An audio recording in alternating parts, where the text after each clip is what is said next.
Well, how about that? I was muted the whole time, and I did the entire introduction muted. Yeah. Uh, so anyway, welcome to the Alita live stream of August the 18th, 2023, where what do we want in Alita series, where we discuss all things to do with the movie Alita Battle Angel, source manga Gundam, and the greatly desired sequel. So I am your host, and I am in Linville, North Carolina this week, and Lee is from Fountain, Colorado, and he's with us. How's it going, Lee? Oh, so far so good. Yeah, I had a little bit of a almost a catastrophe there. I guess my laptop is what I'm running on this week. Kind of froze up on me while the intro was playing, so I had to reboot, not reboot, but restart Google Chrome and come back into the into the stream itself, and that's why it was muted when I came back up. So anyway, I went through that whole business, and so the chaos is even here, even on this stream, and even more so than it is on radio chaos. So all right. So anyway, Angelus said he was going to be on, but of course, Angelus is late most of the time because I guess he's an Aussie. I guess so. And hello, and Savos Finn. Glad to see you out there. Hello, X Man 577. And I hope I don't pronounce this, but Cubage 99. I hope I got that right. And of course, David Alexander's out there. And well, there's a couple more out there, but I can't, they're not in, I mean, they're in the chat, but they don't have they haven't put anything on for me to recognize them yet. So what's going on down there in Fountain, Colorado, Lee? No, not a whole lot. Just generally sunny, clear skies. So Yeah. the weather's nice at least, but Yeah. other than that, not a whole lot exciting going on. Yeah. Well, it's kind of rained here a couple of days. That's why I was telling Lee pre-stream that my roof is leaking on my house here in North Carolina. So I got to get that fixed. So anyway, but it is what it is. I guess the pleasures of owning a house. So anyway, Yeah. yep. Okay, well, I guess we can go ahead and get started here. And I look at that, Lee. Yes, I guess I really got discombobulated with when my laptop, when it froze up. So I guess we can skip this slide altogether. Yeah. And just a reminder that we have the Alita sequel petition is still out there, and we didn't add a whole lot last week. I think we added maybe 6 or 7. Look who just showed up, Mr. Angelus. Good Oh. day, mate. It took me a while to decide what picture of Rosa to use for today. Okay. Oh, you got get some feedback going on there again, Angelus. Oh, sorry, my bad. That's all right. So, how are things down under there? Let me go back to that slide. That way, Lee won't have to laugh at me. So, of course, Angelus is not really a guest, is he? So, how are things down under there, Angelus? Things are going pretty okay. Cool. 4-day weekend. Oh, to speak. nice. Is it like a holiday there, or is that just your normal schedule? Just my normal schedule, like 4 days off. Okay. Cool. All right. Well, it's good to have you on there, Angelus. By the way, folks, I did invite. Yeah. Yeah, I did invite Ox King, or otherwise known as Den, but he's pretty tough for him to come on the stream now because he gets off work late and he wants to get his run in before his wife gets home. So has a real hard time making it, to a 6 o'clock stream. So anyway, but we'll invite him again sometime. But anyway, as I was saying on the Alita sequel petition, the link is down in the description below the screen you're seeing there. And if you haven't signed the petition, please go do so. I mean, you don't have to give any money or anything like this for that. You just, put the signature in there and it tabulates it. So, there we have. But we're over 178,000 now, and we're still moving up. Now, I think we only last week I think we did 20 in 1 week, and this week we only did like 6, I think, something like that. So, you know, it's kind of an up and down thing there, but we've got a lot of signatures. And I think I remember somebody saying that the Alita Army wasn't very big. Well, I don't know. You know, 178,000 people wanting a sequel. They're in the Seems Alita. relatively numerous.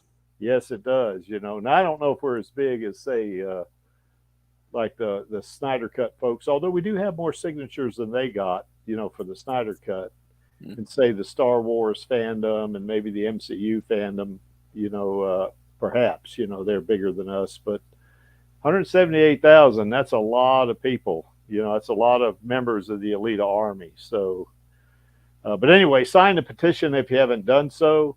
And just another reminder here, and I think this is something we're going to start promoting a little bit better on social media, but I've kind of been out of pocket for about 2 weeks, 2 or 3 weeks even, so I haven't had much of a chance to do it, but I know I'm going to take a more active hand in this. We want to give some deserving individual a bionic hand, and you know, no amount is too small. If you can only give $1, give $1. You know, otherwise, if you can't, then just, you know, retweet that thing, or whatever they call it on X now, post, I guess, or say on Facebook or Instagram. Just kind of repost that guy and let other folks see it. So, you know, but we do want to raise money for that. Now, we also use some of the money for that banner that we flew around Disney. So, you know, we've gotten some positive out of it already. So, but, you know, we got a little over $2,000 in there now, $2,000. I don't know what that is in euros. I think in Aussie dollars, it's close to 3,000, isn't it there, Angelus? I don't remember. I don't know the exchange rate between American dollars and Australian dollars. So, but anyway, do that. Okay. Now, we have kind of talked about this in the past, but not in any great depth. We've talked a lot about sequels. You know, we've done that.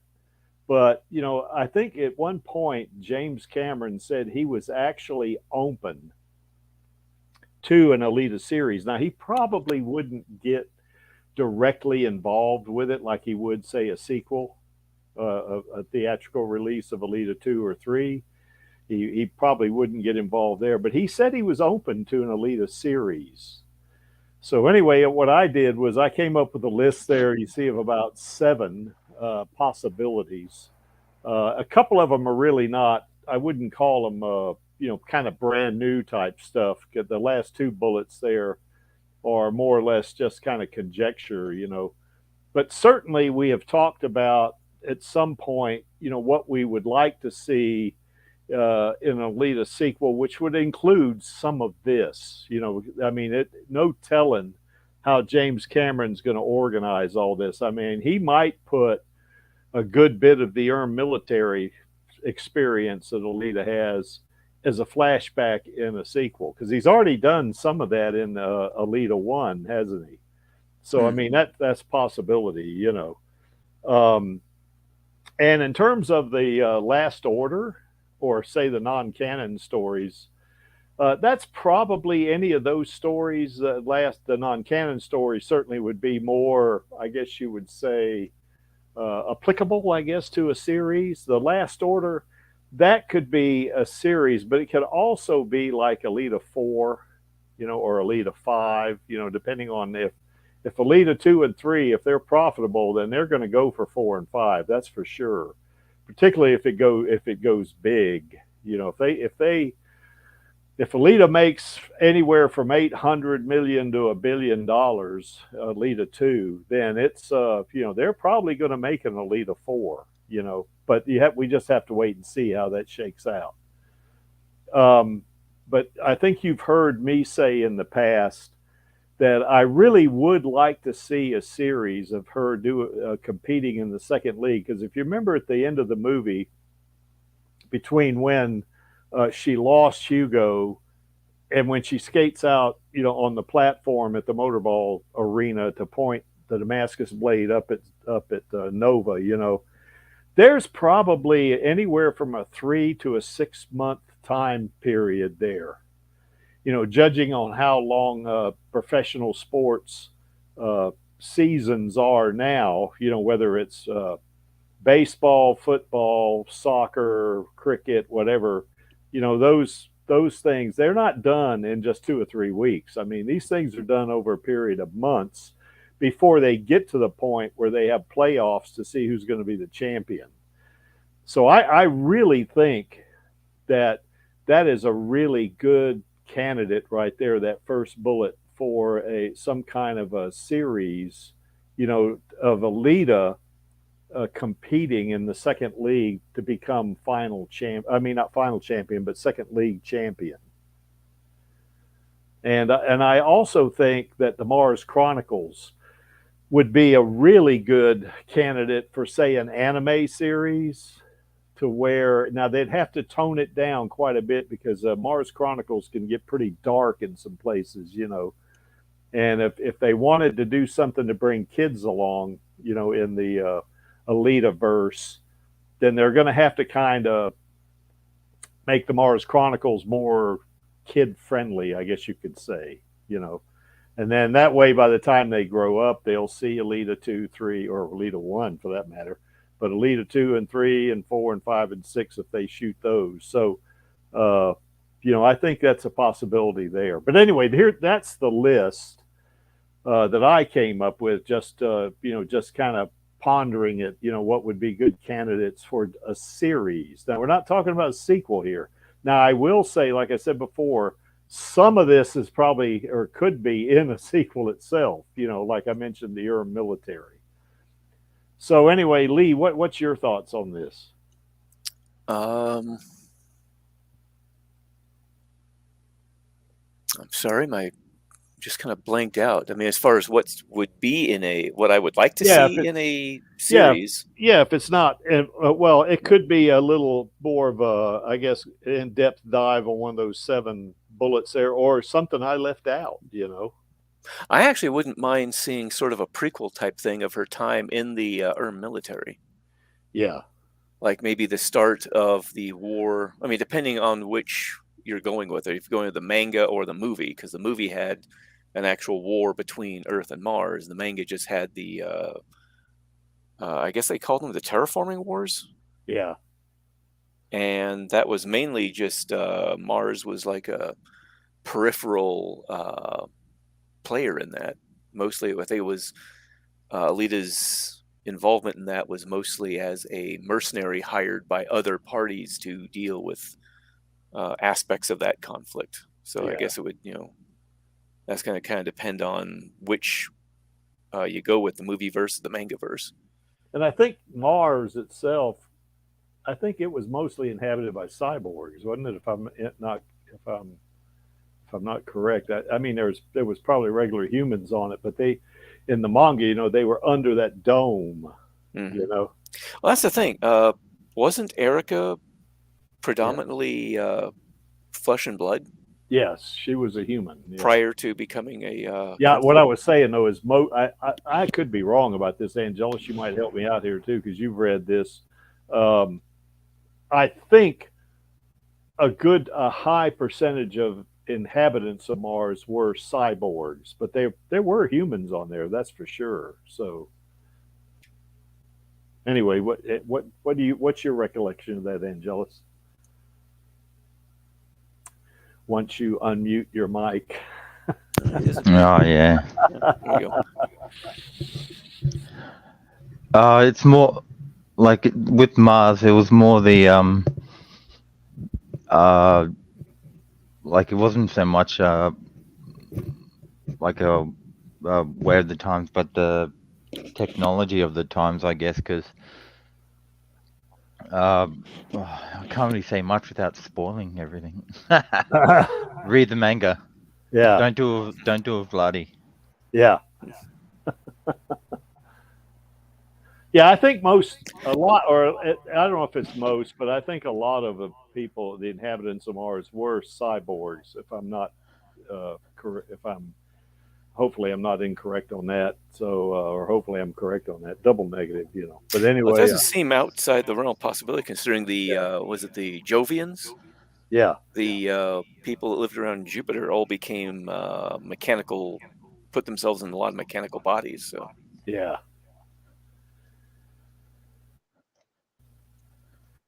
Yeah, Finn says he has to. Oh, well, my computer's acting up here. He has to read the manga, I guess, and he's. So yeah, you're right, Finn. The Alita fandom hasn't been around as long as some of the others, and I guess you need to mute your mic again there, Angela. Oh, yeah. Sorry. Yeah, it's messing my brain up. Hearing myself, you know, about a second later, you know. But anyway, but yeah, we're not as old as some of the fandoms, like the Star Trek fandom is an example, but you know, we are certainly vocal, that's for sure. And Chaos says he's not really interested in any kind of real series crossing over. I guess that would be that next to the last bullet there. So, well, that's the thing. If they did a second series, like it had the, the Alita series, yeah. and then maybe had like a side series that was more along the lines of like one shot, sort of episodic what ifs or something. Yeah, they could do something like that. You know, I do know that there's been a couple of crossovers between DC and Marvel. You know, there was one real good one back in the 90s. And maybe an Alita version of Love, Death, Robots or something. Yeah, who knows? Yeah. Or say maybe some kind of crossover, if you want to call it that, of Alita and the Terminator IP, because they kind of in a way have that set up, in that Ito finds that Terminator hand. Well, that's the thing. A lot of that could just be Cameron or Rodriguez putting in little Easter eggs in there. That's true, but they still have that basis if they want to take advantage of it. Yeah, now. Well. The only problem with that would, of course, would be if they did that, then there's going to have to be some time travel involved, because I hate time travel, though. Yeah, that's not going to work too good, I think. Plus, I don't think it's possible, not going backwards in time anyway. Yeah. So, but anyway, I'm not sure you'd want to put time travel into an Alita series, because then you've got the whole thing of like doing time travel missions to prevent the fall from ever happening in the first place. Yeah, that's right. I mean, it opens up a whole can of worms that you probably just do not want to deal with. Yeah. And of course, if the fall doesn't happen, maybe Alita doesn't become the warrior that she is now. I mean, yeah. There's like probably... I say, you open up a whole can of worms you probably don't want to have to deal with. Well, I think she would she would still be a character, I think, but she would probably not be a cyborg. She'd be a human, so... Yeah. Well, regardless, we'd probably still end up with a series that is not recognizable in any way, shape, or form if you had time travel in it. Yeah, I don't think so either. And of course, a reboot of the now I got slides behind this so we can go into more detail in each one. I've heard some folks say, or seen on Twitter or whatever, that, and we've even mentioned on a stream or two, about, as much as we love the 90s anime version of Battle Angel Alita, it would be nice to see an up-to-date anime of Alita, with more state-of-the-art animation, and that kind of thing. Kind of like they did in some of the Star Wars, episodes, or some of those stories. I think it'd be real nice, These series, by the way, any of these that I have listed there and any others we can think of, these could either be animated or they could be live action. Now, I think for the Second League Motorball thing, I'd want to see live action on that, and probably in the Armed Military as well. So, but anyway. Okay, well, I guess we can move on to the next slide, and that would be, of course, this one. Now, this is kind of what I came up with, what I would like to see in what I would think would be more of a live action type of episode, or series of episodes, 6 to 8, probably. I think they started out doing a lot of these as 8 episodes, and more recently, I think they've kind of slid back to maybe 8 to 6, like they did with, I guess, Captain America or Falcon and the Winter Soldier, I guess.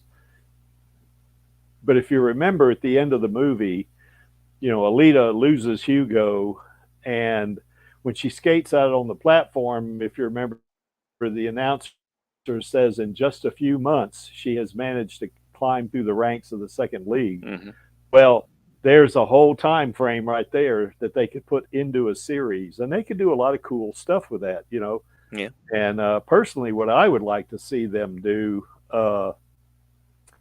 is, well, I don't know if they would do this or not, because Cameron's probably already working on this, but Maxie's fanfic is really appropriate for this, I think. I think that would be they could do something like this. Now, this is not her competing against Joshigon per se. This is her competing against second leaguers. Yep. And the issue they would have there, of course, is in the manga. Ajikutty is an example. He's not a Champions League player. He's like a third league player, I think, isn't he, or something like that. Ajikutty? Yeah. No, I think he's Championship League. Oh, is he? I think so. I think he's like lower ranked in the Championship. Oh, League. That's probably it, because I know he and Alita have this little one-on-one bout, I guess, to where. Well, I think that doesn't happen until she gets to the Championship League and she wants to take the number 99. Yeah. And Ajikutty gets all bent out of shape over it. And so they compete for it, and of course she kicks the crap out of him. Yeah, she beats him, So, but anyway, and then he becomes kind of one of her, I guess, followers, supporters, or whatever, Mm-hmm. So, but anyway, I'd like to see I'd like to see her journey becoming second league champion. I mean, she's not going to win every race, probably. They ought to have one race or two, perhaps, where she actually loses, but she comes back and wins. Wins through the playoffs or whatever she does. To make her more relatable. And what I would like to also see is an actual motorball match. Now, they kind of touched on that a little bit in the first movie, but what I'm talking about is more like what was in that movie Rollerball. Whereas at the beginning of that movie, they devoted about, I can't remember, 4 to 7 minutes, I guess, on this team that the titular character plays. Jonathan E. plays, and he plays for this team called Houston. That's the city that's got the team, and they're playing against Madrid, Spain. Houston, Texas against Madrid, Spain, and they go through a match. Now it's. The match in motorball is going to be like an hour or something like that with 3 periods, and they don't take an hour. It's only like 4 or 5 minutes, but you get a good gist of how the game's played. You see the action in the game, and it was just long enough to where it didn't get boring, and it was just it kind of give you a good foundation about the game itself. And of course, with an actual motorball match, they could use a lot of the notes, I guess, that Cameron had come up with for motorball as the way Kishiro envisioned it, and just put together a match like that, where Alita, say, is competing against some other second leaguers, and, maybe they're lower ranked second leaguers, because at her first motorball match, she's not going to be ranked. She's going to be probably at the bottom of the list. But she goes in and just kicks their butts. Because they are lower ranked competitors. And as she goes up, gets tougher and tougher opponents going through the league, to become champion, they wouldn't need to do a whole, kind of match in each one. They could just do snippets of it or something like that. And that's kind of what they did in Rollerball. They kind of just took pieces of other matches and put it together like that. Would really like to see what Ito does in this, because in the manga, Ito and Alita have a falling out. Mm-hmm. I don't get the feeling that that's going to happen in the movie, So I don't know. We'll see. Who knows? Cameron is a great story writer, and if he uses Lita Calligridis, they're going to come up with a really good kind of a screenplay for that, But yeah, I have a feeling she's probably not in the movie, because if they do if they have Ito in the sequel at all, I mean, one of the big draws for getting Christoph Waltz into the role of Ito was the fact that he was going to be playing a father figure. yeah. And I think to both men, family's kind of a big deal. So I don't think they're really going to want to break up the family, as it were. Well, and here with a series rather, this is going to fit the role very well. Whereas a sequel, they may have a falling out. Alita's still a young woman, and she's maybe a 18 or 19-year-old or whatever she is. She may have a falling out with her father, like a lot of teenagers do. But in this one, in the series, Ito's going to be right by her side. In the series, I think. Mm-hmm. Of course, Cameron and Rodriguez are not going to. They're not going to get probably too well. Rodriguez might. He might get involved in the series, but I don't think Cameron will. But anyway, what is Ito going to do? I think he's going to be like her father figure in the series, and he's going to be her tuner, I think. Now, that could change in the sequel, but in the series, we would get to meet Ed, or Esdoc, as he's called in the manga, because he's going to be Alita's manager, So, in other words, this will be a case where, Ito and Ed are kind of like on Alita's motorball team, and I think that's in Lee, in your fanfic, that's kind of, Alita has a team in your fanfic. So I could see them putting together something like that for her. Well, that's the thing. Even in Maxie's fanfic, it's referred to the fact that she had teams in the second league coming up through it, but they didn't bother touching up, or he didn't bother touching on it because it wasn't like really important to the story necessarily. Yeah. So anyway, we probably see cameos by Joshigan. He's going to probably, in the novelization, I guess, Alita meets Joshigan, and they get off on the right foot, I guess, in the novelization. And here, I think what may happen is Joshigan will see Alita competing, and as she progresses through the second league, maybe see what his reaction is, like, man, she's pretty good, something like that, but just kind of getting his reaction, and maybe a cameo, maybe 1 or 2 appearances in a series of maybe 6 episodes. And then, of course, Nova probably, my guess would be in a series like this, we wouldn't see him until the end. That would be my guess, and they could culminate the series, they could end it with that same basic shot that they had of her, skating out onto the platform and holding the Damascus blade up at Zalem. That could also be the end of the, of the series for her competing for second league champion. So anyway, what do you guys think? What's your take on on her on a kind of, this would be kind of like a prequel to the Motorball arc in the sequel, wouldn't it? Kind of, I think. Yeah. Any thoughts? Finn saying you forgot the link. Oh, damn. I sure did. Oh, because channel does not exist. Yeah. And I know probably Channel's out there, and she might want to come on. I'm sorry, guys. I got discombobulated early on with my computer freezing up on me.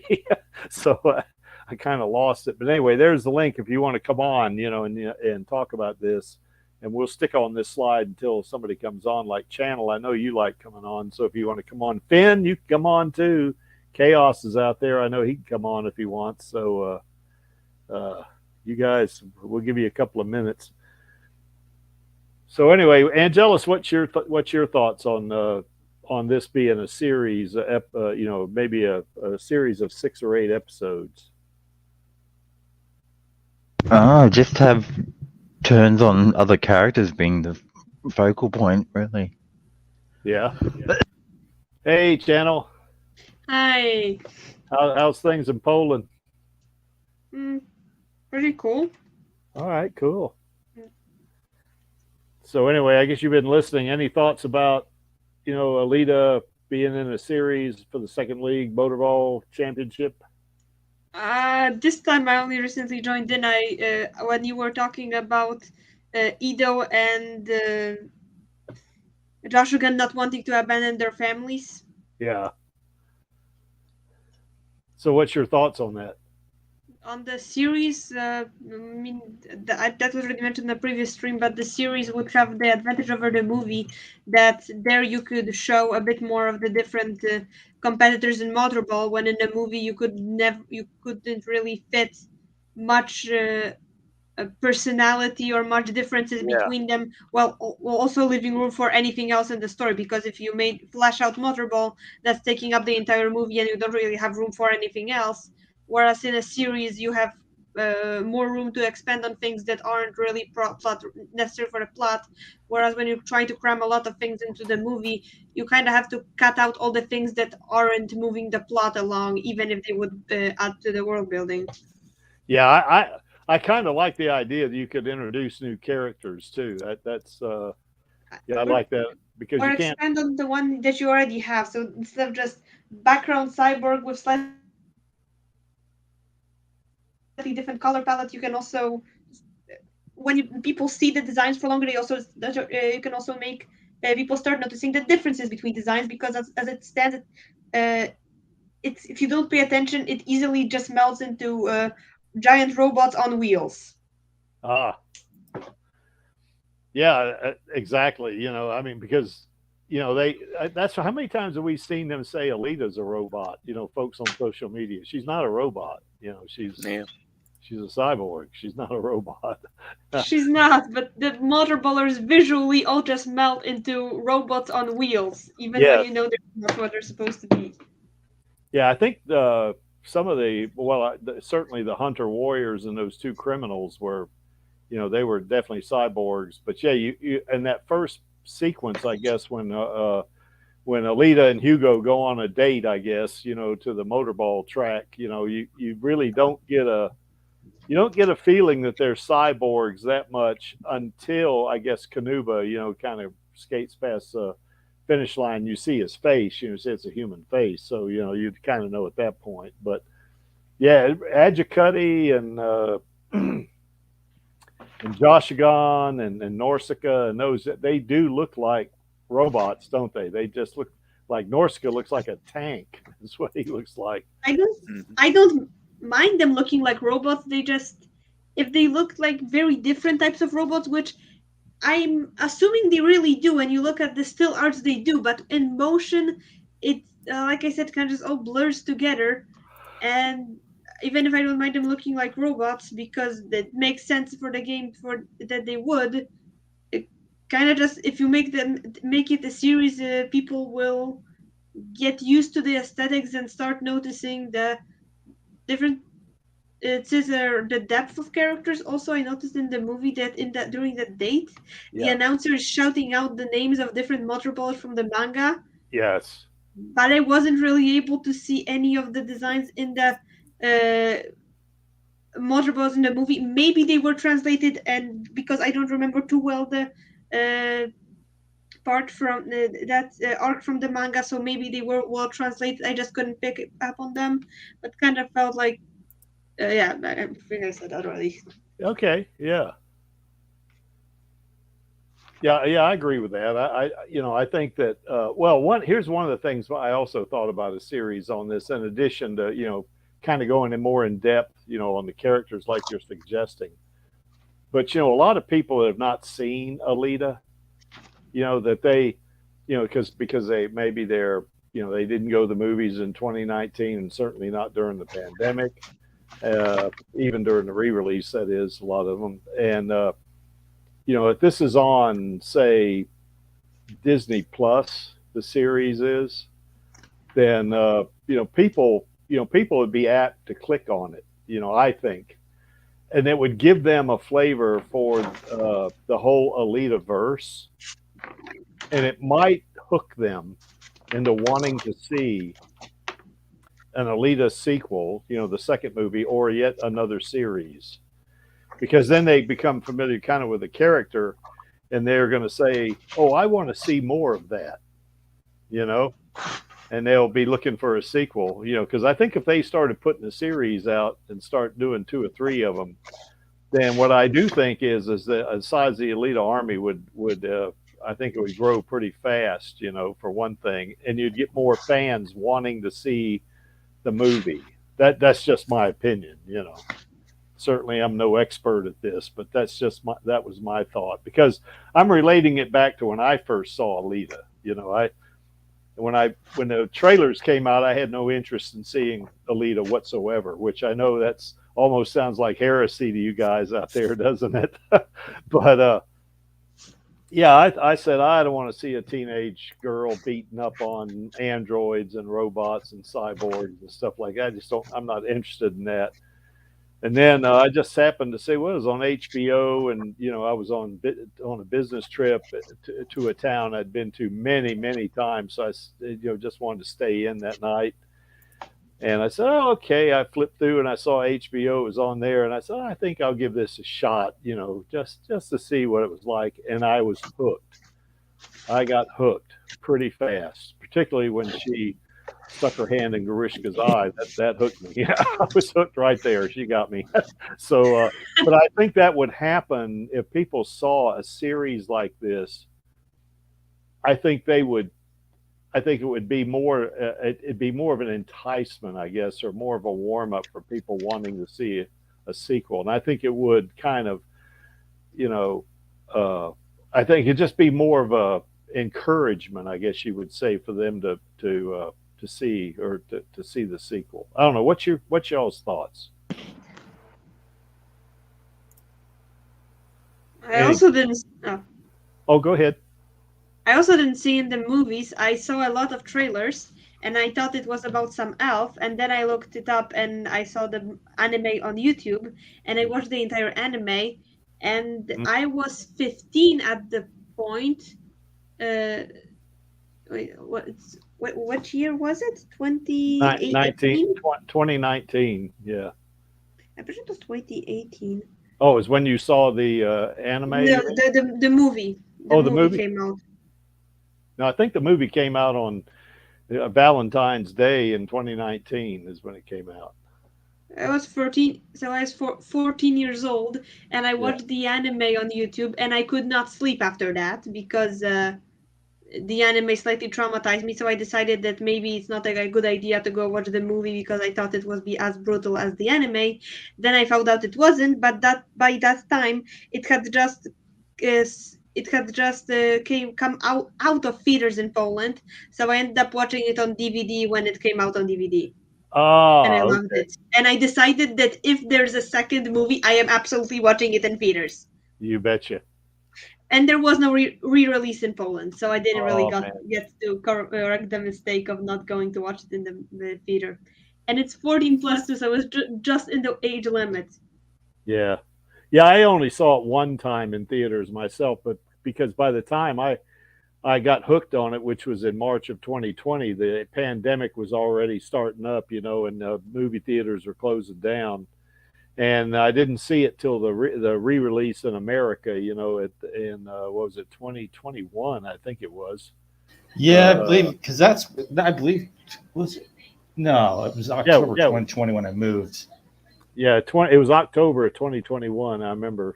Of course, I did that video on seeing it and stuff like that, you know. Yeah, seeing it in theaters channel is going to be a lot better, because I know for me, when I saw it in the theater, I saw a lot of things that I didn't see on TV. You know what I'm saying? Now it could be, of course, I had seen it several times and I kept seeing newer stuff every time, you know, but yeah. And right now with the situation as it is and some limited releases, it might not hurt too much to ask really nice about doing a re-release. You know, I was too young to watch, say, Aliens when it came out, but in recent years they did a re-release in theaters, at least locally for me. Yeah. Yeah, Aliens is one of my favorite movies too. You know, having worked for the Defense Department for all those years, I recognized a lot of that, what they call in the military guerrilla talk, you know. It was kind of funny to hear those Marines, the way they were talking. It's just like what you would hear, you know, with real Marines. So it was really I kind of enjoyed that. But anyway, not to digress too far away from Alita here. So Right, but I mean, you can ask real nice about re-releasing that. yeah, it's not a bad idea. I mean, my gut feeling is when Cameron, finally gets Alita 2 to the point where he's that releasing it is going to be in the not too distant future, kind of like he did with Avatar 2. He re-released Avatar. Had them re-release that.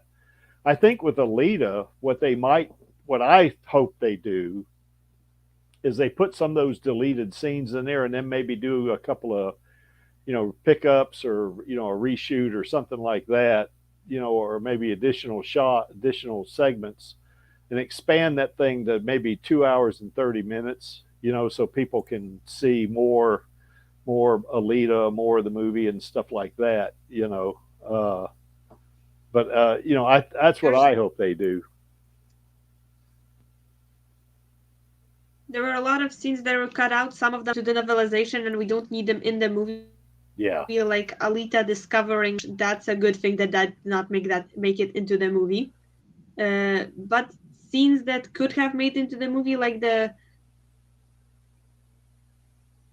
mention of an early setup of jackers. Yeah. What? Yeah. Of jackers or the birds. Yeah. Also a bunch of scenes that probably could have just been shot slightly longer, or some deleted jokes. Yeah. I'm like a 2.5 hour version of Alita, or 3 hour version, like the Alita equivalent of the Snyder Cut. Yeah. Well, I think a re-release would need a few extra shots, I think. Right. But the thing with Rodriguez is he doesn't do special editions really. That's not his style. No, but I think Cameron would probably do it. Yeah. Possibly, yeah. It's just that Rodriguez, he doesn't really. He keeps his runtime limited. Rodriguez does, anyways. So I don't know. It depends. Well, he's not everything. Well, didn't Fox? Let me do this. The situation was this is the last film before Fox got bought out. Yes. Yes. So there was a rush to just get it out, get it done. Well, that's just it. And Fox wanted them to cut it down to 2 hours too. By the way, I put Chaos Nova's email in the public chat. So if you want to contact him, I think you've heard us say in the past that anybody that wants to learn the basics of doing video editing, I know Chaos says he would help. I know I would help. If anybody contacted me, I'll put my email in there too, I guess, so you can see that. Let me type that in right now, as a matter of fact. One upside of a series is that the movie usually keeps a steady sort of a steady atmosphere, and that if a movie takes itself seriously, it's going to take most of itself seriously. If it's jokey, if it's taking an apocalypse jokingly, that's usually gonna keep that for most of the movie, unless it's Thor: Love and Thunder, in which case it can't decide, but that's kind of a trash fire. So whereas movie Alita usually keeps the same tone, of mostly taking itself seriously throughout the movie. This is sort of not very pompatic, but kinda. The series has more liberty in making some episodes really serious and some episodes just straight up joke scenarios, which better translate from the manga, which fluctuates easily from grim dark to lol to slapstick. Let's be honest, the manga has a lot of slapstick. Yeah, I don't know if they would want to put that in either the series or the sequel myself. I think, I don't know. I mean, the movie now, that's not going into a movie, but that could work in a series, because the series has more freedom to change the tone between episodes than a movie has to change the tone between scenes. I could certainly see a little humor getting into there, for sure. I think that was one of the knocks that I guess on the theatrical release on the Justice League, where they had some kind of subtle humor. It didn't work too well because the the DCEU or the DCEU, they're a little darker than Marvel, you know, so that didn't work too well, you know, for with the fans on that one, you know. But yeah, I could see them maybe doing a little bit with Alita, but I think Alita needs to stay serious like it was, you know, in the movie itself, or somewhat serious, you know. That's Well, what we need to do, I mean, the way, and this is just my opinion, is that you just work on building it by itself. And, you know, places like YouTube are places where people can do these fan crossover things. yeah, That's what YouTube is for. YouTube is for making fan stuff that would never get produced in an actual movie. The movie is gonna stay serious. Like what I'm saying is that the series could take some of the sillier parts of the manga and run with them, keeping them out of the movie. Like the manga gets goofy. There's a Well, yes, it is at times. breaks a bottle of some guy's tries to break a bottle of some guy's head, but decides that the alcohol's not worth it and goes for a pipe instead. Mm-hmm. Right. I mean, this is from the maker of Star Wars, George Lucas, and I'm going to quote him there. I found out early after completing the first Star Wars movie that I would not be able to make all the stories I wanted to make regarding the characters in this film, and hence that's why I welcome fan-made productions. So, I just think that idea was kind of interesting, and that's kind of what gave me the idea to say it right now. Is that, you know, what Lucas said? You know, I'm not going to do everything with Star Wars I want to do, so I'm glad that there's kind of fan things being done about it on the side. Yeah. Hey, you know, maybe that's something we ought to think about doing. You know, is putting together a Alita short, you know, of some sort. You know, that it could even be something like the Sonic Finger or something. You know, I mean, we don't have very much in the way of special effects or anything like that. Well, I could do that. I could animate comic book panels. I just have to finish writing that thing, but I have more than half of it done. Oh, cool. We just need to record voices. Yes. Well, I mean, you can use AI voices. I have found that they lack a little bit in the area of the kind of the emotional context. Inflection is the word word you're looking for. Yeah, that's word.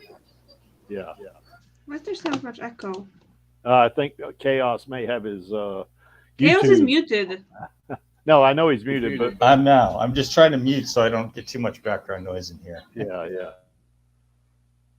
So anyway, but yeah, that's something we might, you know, Chaos, you and I and others ought to think about doing. I know you're on the way of doing a good bit of that now, but I was talking about an actual, you know, fan-made film of some sort, not film, but video, you know. Oh, pretty much completely off topic, but the guy on YouTube that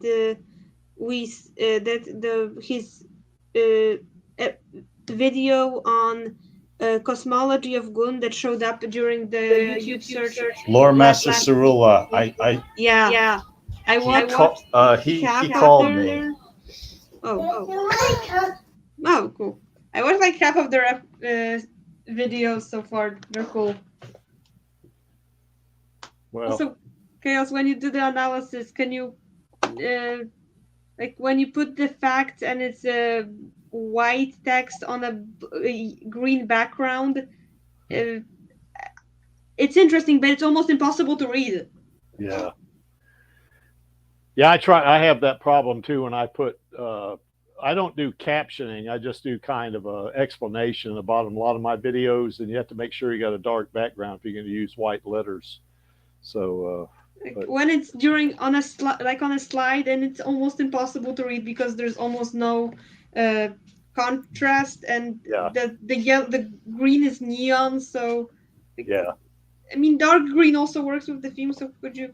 But you can use chroma key on green, red, or blue. I mean, it works fine, you know. But if you just have the regular color, though, you're right. It's gonna look screwy, you know. I think so.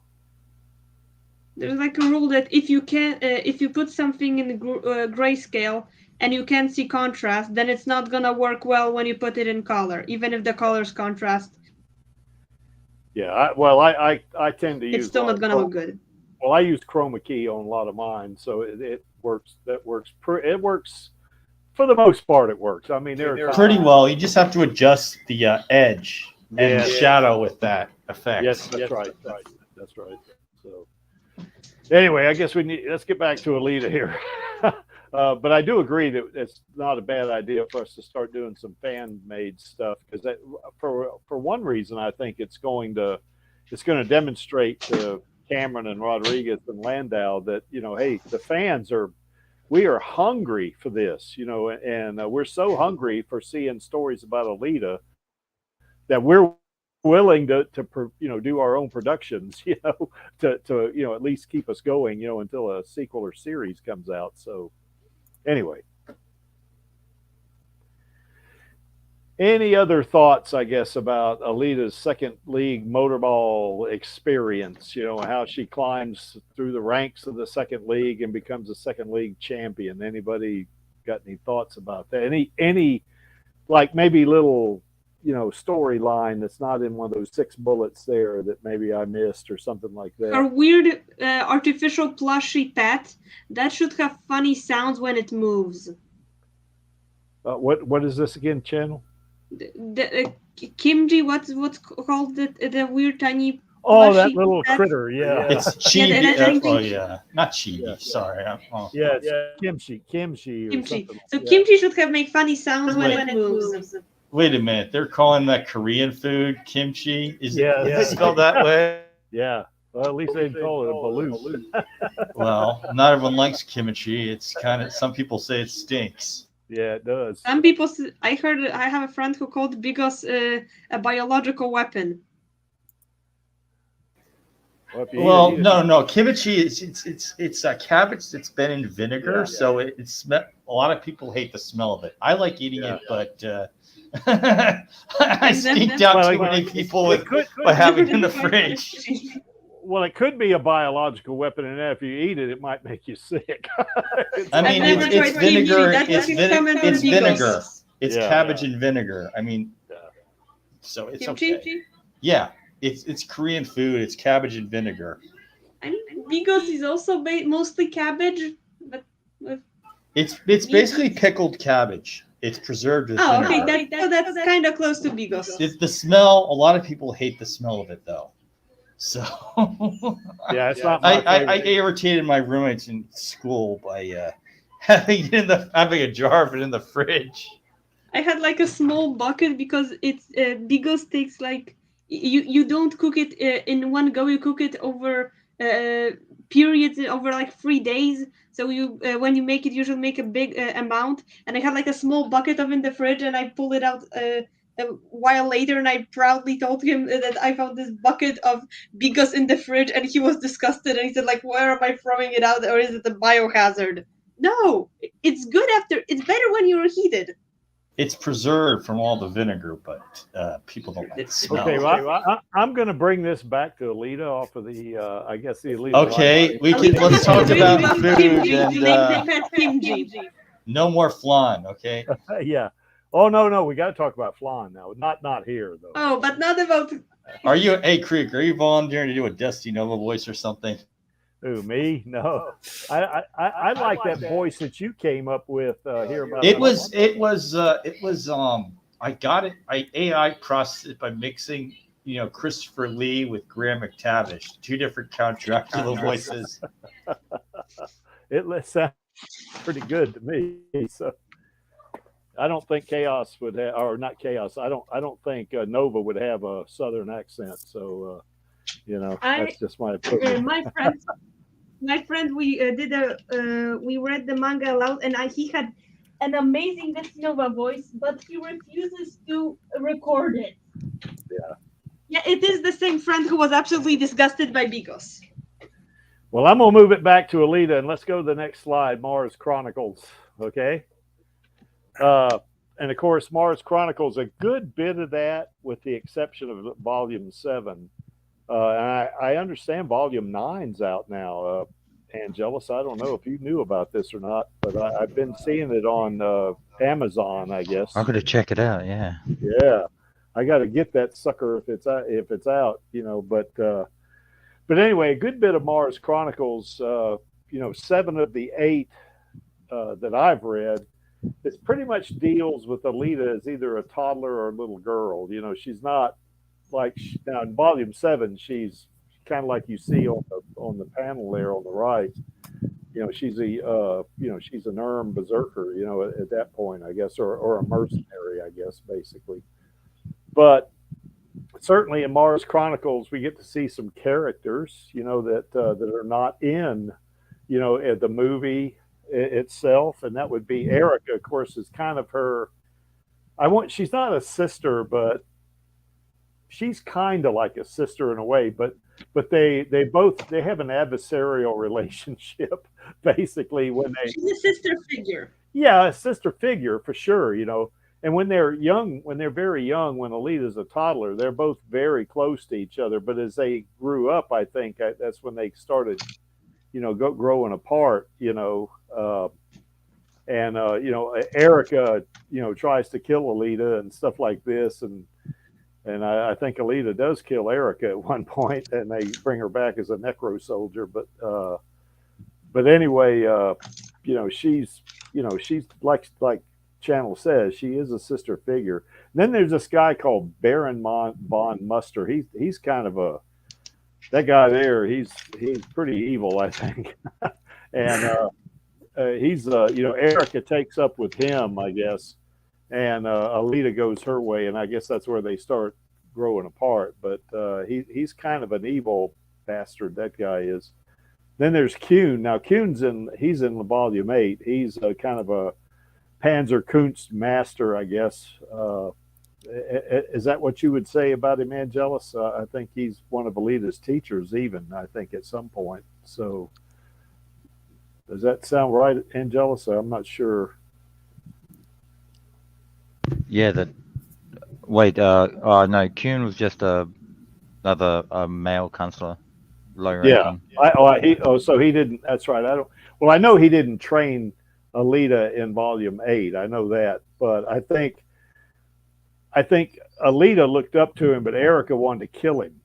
I think something like that. That from what I remember of that volume of the Mars Chronicles manga. Doesn't Erica want to kill everyone who looked at Yoko? Damn near it, yeah. She wants to kill a lot of people. Erica does, you know. But hey, and then there's Princess Lymira. You know, she's you know, I guess, for lack of a better term, Princess of Mars or whatever, and she always carries this doll around with her, you know, that kind of thing. And I guess one of Alita's replicants or someone that was, you know, I guess built to look like Alita tried to kill her, and Alita got in a lot of trouble. I guess it was in Volume 7, I think, and they captured her and thought Alita was the person that did, and figured out later she wasn't, you know. But the whole thing about Mars Chronicle, a lot of attention is played to the environment on Mars itself, you know, and it's kind of, that part of it I find pretty cool. Now, one thing it was in Mars Chronicle is you don't see there is Gelda actually does come into play in Mars Chronicle, but she's only there for a couple of panels. You know, she rescues Erica and Alita from that minefield. I guess it was like half a dozen or so of mercenaries or enemy soldiers, whatever, and they tried to force Alita and Erica to walk across this minefield, you know, and if they made it across the other side, they say, if you make it across the other side, you're a good girl or something like that. But really what they were trying to do is trying to figure out where the mines were, that they got blown up. Actually, they weren't trying to figure out where the mines were. They placed the mines there specifically to play the game with children that they captured. Oh, okay. So they knew where the mines were, but then Gelda appears on the scene, and then within just a matter of seconds takes out all 6 of them. So yeah, that's and saves Erica and Alita, you know. So, and Alita was very little, you know. She was like she'd be like 3 or 4 years old at that point, you know, and Erica was like 5 or 6, something like that, from what I remember. But yeah, they were real young. Yeah, they were little kids, you know, and that, you know, those soldiers were just pure evil, you know, doing that to kids. And of course, for me, the most disturbing part of that was based off of events that had happened during real world wars.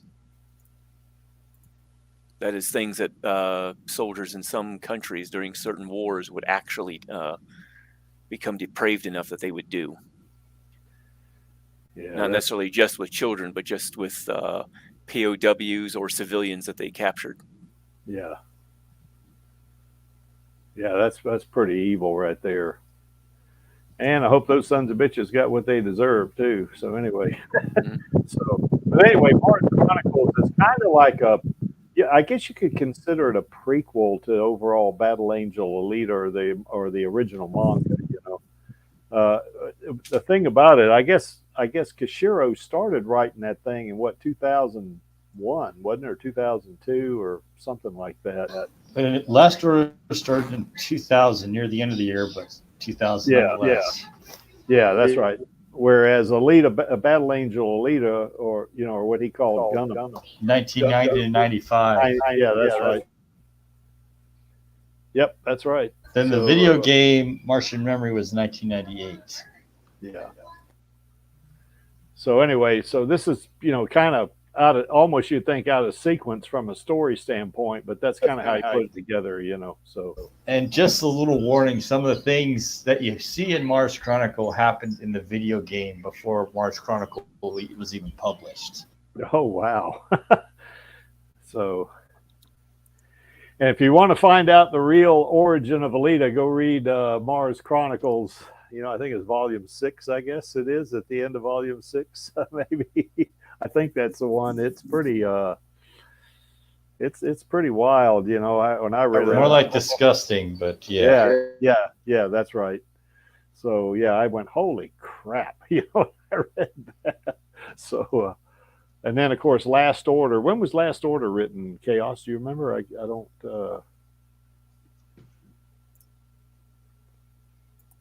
Last Order, was that written like? Seems like 2005 sticks in my mind, but maybe not. I don't remember.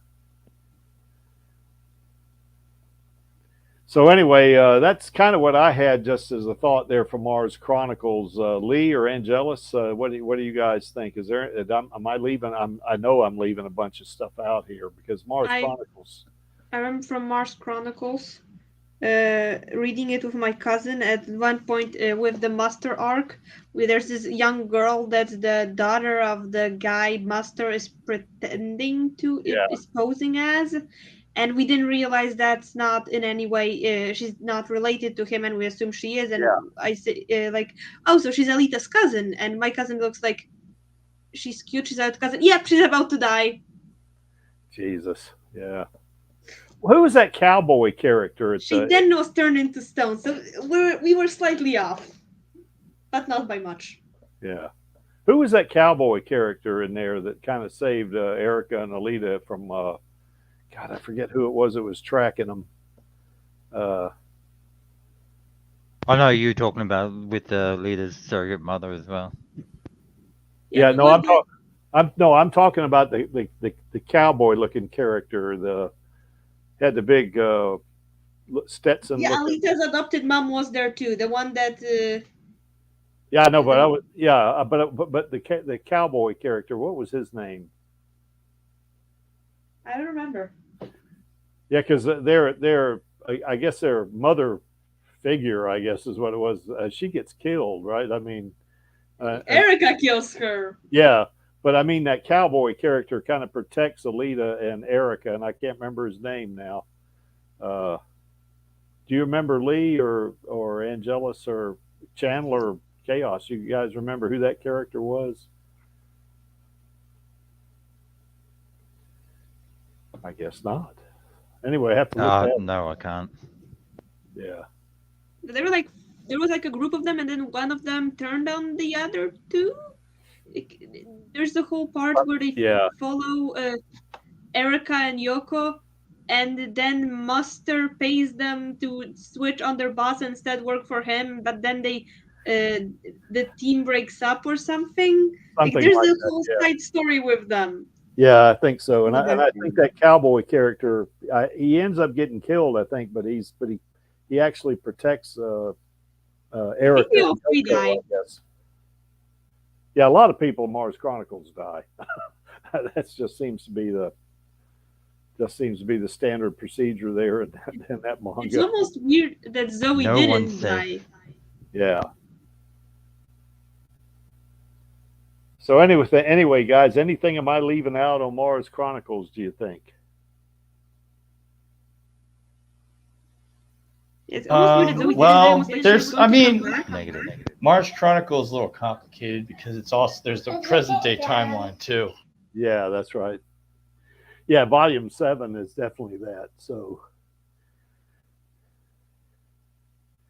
well, anyway, I think Mars Chronicles, they could adapt this, tone it way down, and they could make this an animated film for kids, I think, especially that part where, you know, or most of it is, you know, of Erica and Yoko or Alita, you know, are little kids. You know, I think little kids would identify with that pretty well, I think, you know, and they could do that. I think that would be more, to me, it'd fit better as an anime for that, you know, I guess.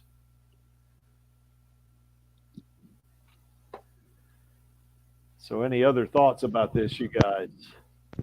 Yeah. Oh, I lost it just as I got it back. Okay. I'll get back to it. Okay. Anybody else got any thoughts about Mars Chronicles? You know, I think it'd be a great anime series. Myself, that's just my opinion. But Yeah, anime seems like a better choice for that one. What little I know about it is it's probably a little too out there to be a live action series. Well, that Question, like when we say it's for kids, are we aiming ages 6 to 11 or like I would 9 still to say 15? teenagers, even animated, because I mean, you know, Creek and I were watching Fist of the North Star, and that's not for kids at all. No, that's not more 9 to 15 than 6 to 11.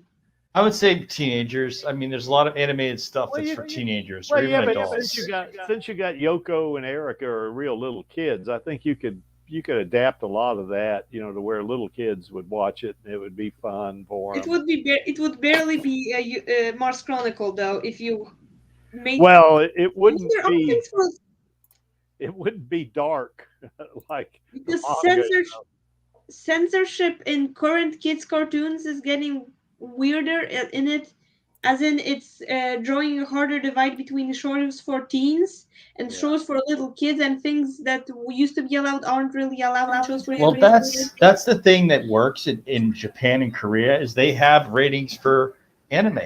There's anime that's rated R, so you know it's not for kids. Yeah. I mean, and there's a lot of good things that are directed for teenagers and adults too that are animated.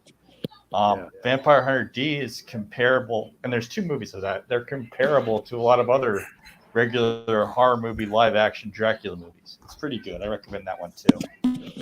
Well, I think Mars Chronicles is going to be more. I think it's going to be more adaptable to kids, particularly where Erica and Yoko are real little kids. I think that part of it. Now, Well, they could do some things in Mars Chronicle, like they could just, you know, not show the people getting ripped apart by the bullets, but you know that they were shot. Yeah, that's right. I mean, how do you get around the whole massacre? The minefield, like the minefield part, you can easily do it. You know, people walked into it, and it's not on this right in your face that people blew up on the mine, but there's an explosion. Yeah. Well, Volume 7 is different.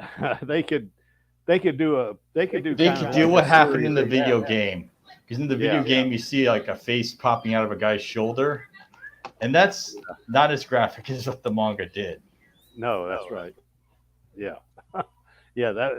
that's pretty graphic in the manga. So, yeah. Well, we kind of got a hint of that in the Volume 9. It wasn't a mass tumor, but it was how just had his face and his belly, in his stomach. Yeah. That was at the end of the original series, wasn't it? Yeah, Volume 9, last one. That was after the baby bomb, I think, after he blew Alita to bits. So we later see that belly face once, and that's on one of the Dova decoys when it's being burned alive and it screams out of both mouths.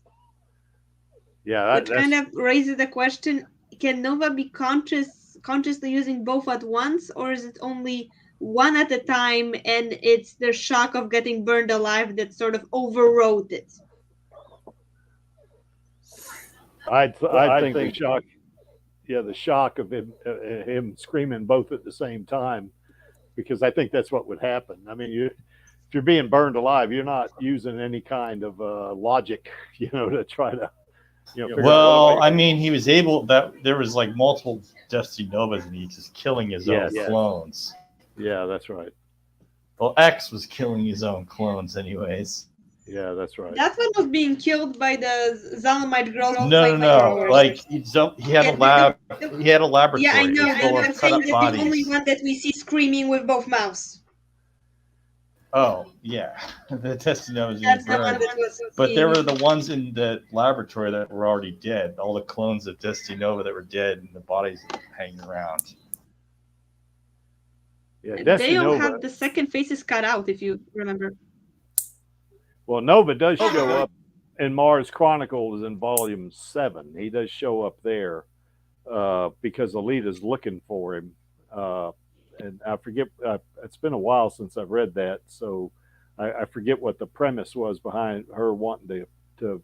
Oh, I remember. Yeah, they were teaming up for some reason. I can't remember now. But I remember why.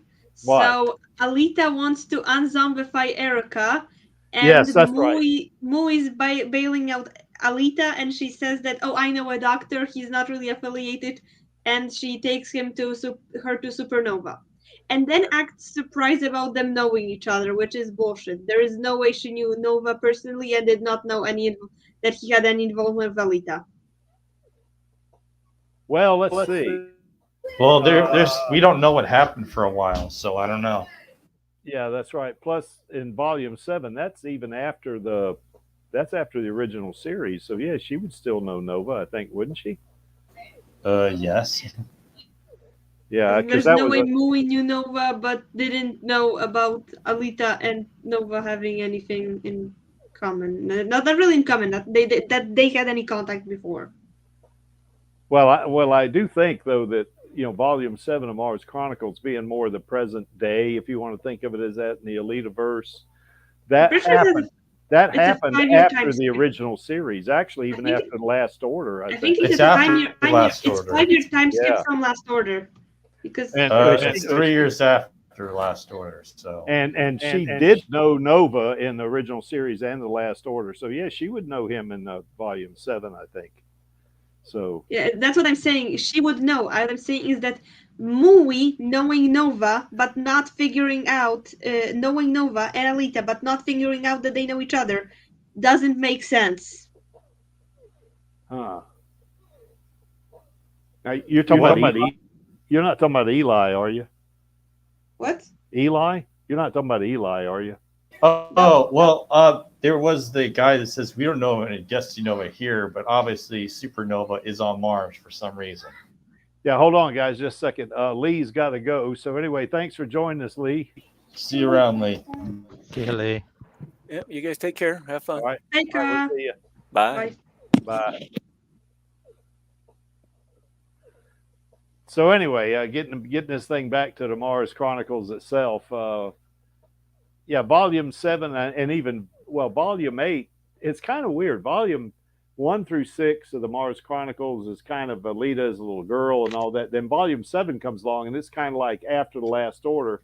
Now Volume 8's come along, and it's like it goes back to Alita and Erica being little girls again. So I don't know what Volume 9 is going to look like, but all of the parts where Erica and Alita, or Yoko, whatever you want to call her at that point, if they tone that down, that'd be a perfect anime series for kids, I think. Any other thoughts about that, you guys?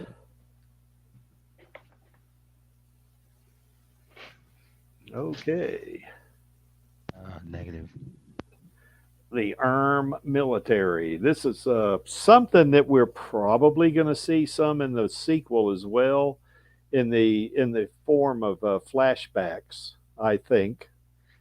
But I would like to see a more in-depth, kind of a look at Alita. She was Yoko actually in the military, but her, what she had to go through to learn how to fight. Learn Panzerkunst as an example. getting to meet in a more, I guess, detailed way, I guess, or in a more significant way, meeting Gelda. I got Gelda in Major Pain, but there's some others, in there. I didn't have enough room on the slide, obviously.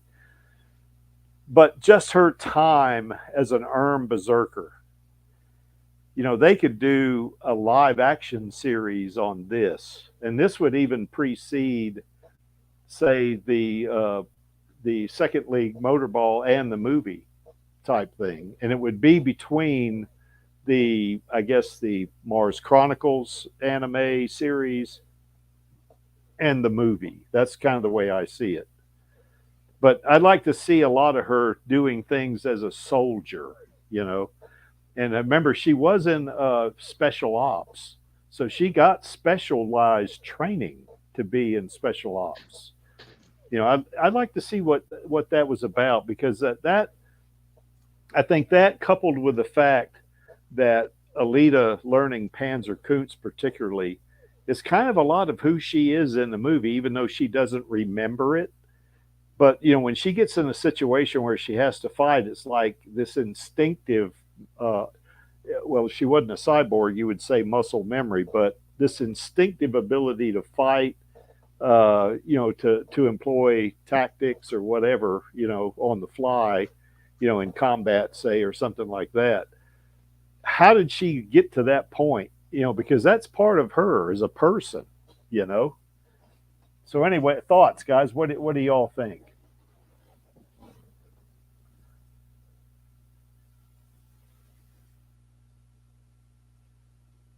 When we refer to the series, we're talking about like a series that refers to the, the movie verse as opposed to manga or anime verse, so to speak. Well, I think I would think that whoever was the writers for this, probably Cameron might be a consulting kind of guy on this.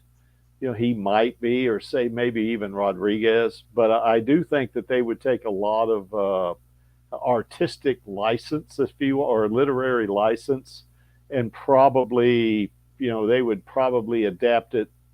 My gut feeling is they'd adapt it to the movie verse, because the whole thing about the series, I think, and this is my opinion, should be geared to getting people familiar with Alita, so when the sequel comes out, they got a bigger base, to sell tickets to. And if you get kiddies interested in Mars Chronicle, and then they go to the movie and realize this has nothing to do with Mars Chronicle. Well, I mean, they would have to establish the fact that the character that's in Mars Chronicles is a kid, and this is her grown-up version, or something like that. They'd have to transition that in such a way to where it was, plain to anybody who would see that. I don't know how they would do that. They would probably have to have a few flashbacks, or maybe even a little bit of a beginning segment on the first episode, that shows Alita maybe being brought into the military, as a kid. Something like that is probably what they'd have to do.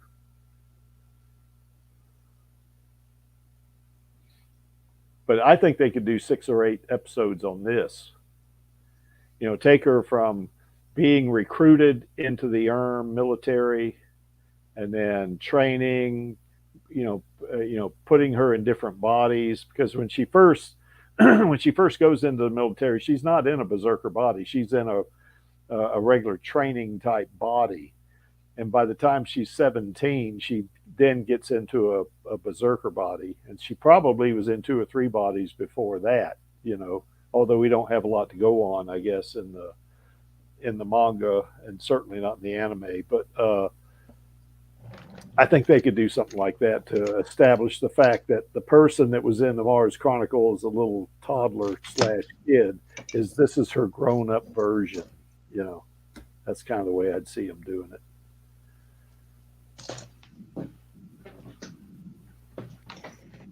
So, any thoughts?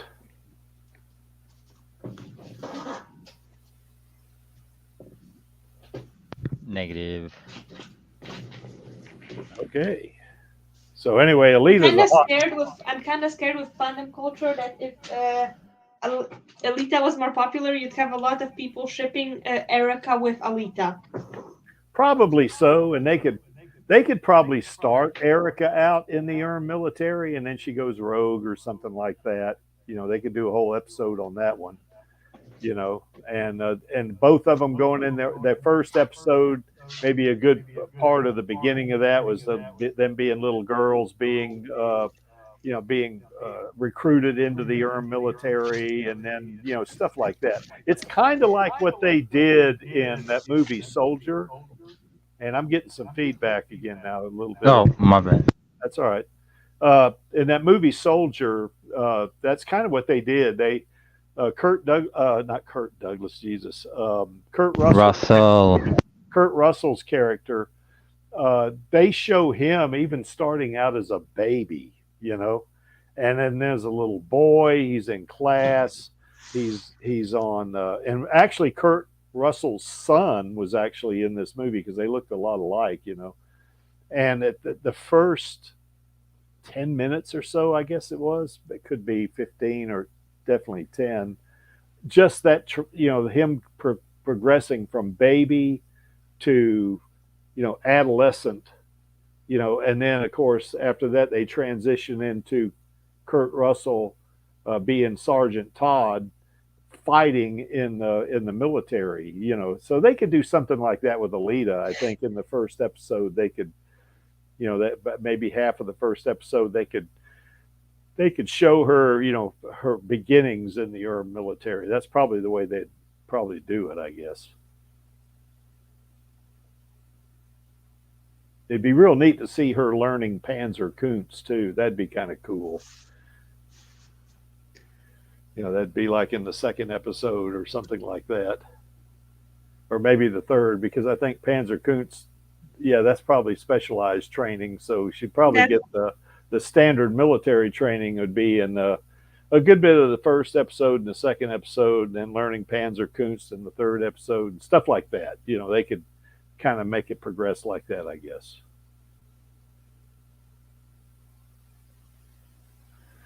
Any thoughts about this, anybody?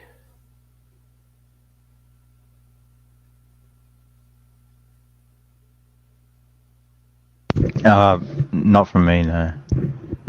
Yeah, they could even use a couple of the shots that they used in the movie, that was like going up the supply tube, them in the gravity chamber, stuff like that. They could do that, I think, and include that as part of maybe the end of the, say when they're in the gravity chamber. I got the feeling that Alita in that sequence was probably 10 years old, maybe 11, That could be at the end of the first episode. They could use the exact same, shots, the exact same video, for that. And then of course the Great War of the Fall, that could be the premise behind all of the episodes. But of course, her actually fighting in the war probably be fourth or fifth episode or something like that, and then certainly at the end Operation Malwar, which they may not put in, because that's the one where she's going to destroy all those I guess colonization ships or something like that.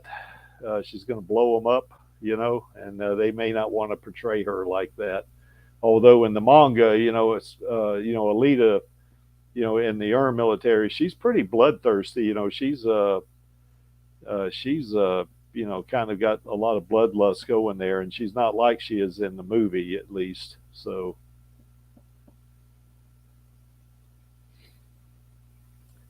thoughts, ladies and gentlemen,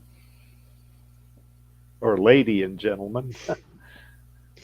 I feel like sterilizing Yoko into clearly the good guy doesn't really do justice to the character, because the point of Yoko is that she was the worst version of Alita along in her life, even if it was great, even if she was a monster created by circumstance and by being raised by Erica, she was still a monster that is part of Alita. So getting rid of that is morally. She's the enemy in this particular thing. So you're right. That's not going to work. that's not going to work making her a good guy in this. I mean, they probably, I don't know if I like the term bad guy, but she's definitely going to be the adversary of Earth. She's going to be an enemy, and they need to portray her like that, because if they can't make her a good guy like she is in the movie, I think, because it wouldn't, for one thing, it wouldn't fit actually. Even if you make Zalam evil, which they are clearly making it as the extras features say that it doesn't matter who started, and what matters is that there a lot of people died. But the movie is framing it as Mars being the good guys because Zalam is oppressive and Mars is the United Republics, which just kind of sounds better, which Yeah. is framing Mars as the good guys, whereas in the manga it's pretty much impossible to find a major organization that could be called the good guys, and Mars Yeah. was sort of the slums of the solar system orchestrating a terrorist attack to pin superpowers against each other to get them Yeah. up their own ass. That's right. Yeah. Yeah. I wouldn't say she'd be 100% evil in this, but she wouldn't be like you say, she wouldn't be like the movie. She's going to be hard to, yeah, she's not going to have a lot of the empathy that she would have in the movie, let's say, or some of that kind of stuff. She's going to be more of a, I wouldn't say psychotic, but, just she's a killer, basically is what she is, and they would have to portray her that way, I think. Now, if they're going to bring kids along in with this, they're going to have to tone that down somewhat because it's kind of like you were saying, Channel. If the kids are looking at Mars Chronicles and it's an anime and Yoko or Alita is real cute and all that stuff, and then they thrust her into this, yeah, that's going to be a problem. They could kind of do it like they did with Soldier. With Soldier, he was kind of a tough guy. I wouldn't say he's a bad guy, but he was a warrior. I mean, he was killing people and stuff like that, and then he gets, I guess, sent to this planet, where they just dump junk on it, kind of like they do in the scrapyard. We did a stream on this a couple of years ago, and he meets the people there, and he kind of forms a bond with them to some degree, and then the bad, I guess you call them the bad guys, show up, and then of course, Sergeant Todd, which is Kurt Russell's character, takes him on by himself, so in very much he transitions from being just a soldier that's a killer, that's that kind of thing, to someone who's a protector and basically a good person, so they could do something like that with Alita, I guess. Any additional thoughts there on this one, you guys, lady and gentlemen?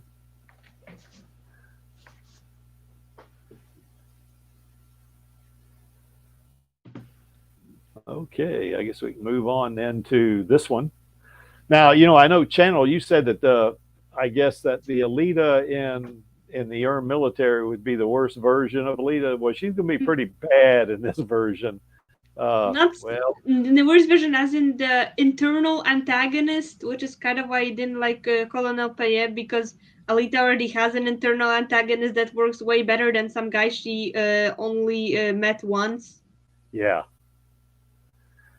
But she was basically, we did a stream on this sometime back here a couple of months ago. She was basically off the rails in the Badlands because remember, she'd been told that, everybody, all of her friend and families have abandoned her, they're dead, and that, that she was given the ultimatum, hey, you can either work for us in the tomb program, or we're going to kill you, or something like that. And she just was lied to and stuff like that. So I think that kind of affected her until she met Figure 4, and I think Figure 4 kind of helped her reestablish her humanity, I think, to a great degree. But, I mean, some of the things there, being a tuned agent, certainly she's going to be kind of a bad person there to a degree, I'd like to see at the beginning of any kind of series on this, that atomic train thing. That would be cool, I think, if they did that. So, and then of course fighting the barjack and seeing that big cannon to try to shoot down Zalem and stuff like that would be kind of nice, I definitely would want to see. They could go into more detail in a series here in the Badlands into Figure 4, Chaos, Den, those folks. They could kind of, and Yolg, they could, bring him in. A lot of, there are other characters. The Socket Soldiers is an example. They could bring them in, and certainly the Barjack, bring them in and kind of spend more time. They're not going to be able to do that in a movie because movies are too short for that.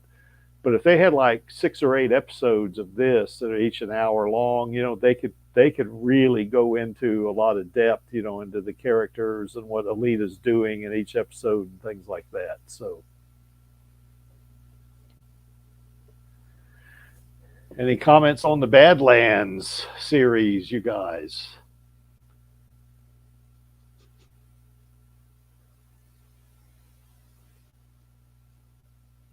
Have you read this part of the manga channel?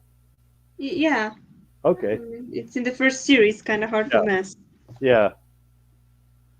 Yeah, I know Angelus and I have read this, so because we here about 3 years ago, we were kind of reading it, tracking along together there. We haven't done that in a while, have we, Angelus? If there was a series in the Badlands, then you could see what other things Alita did as a toon aside from tracking down the Barjack, because or you could see more of the Barjack's operations.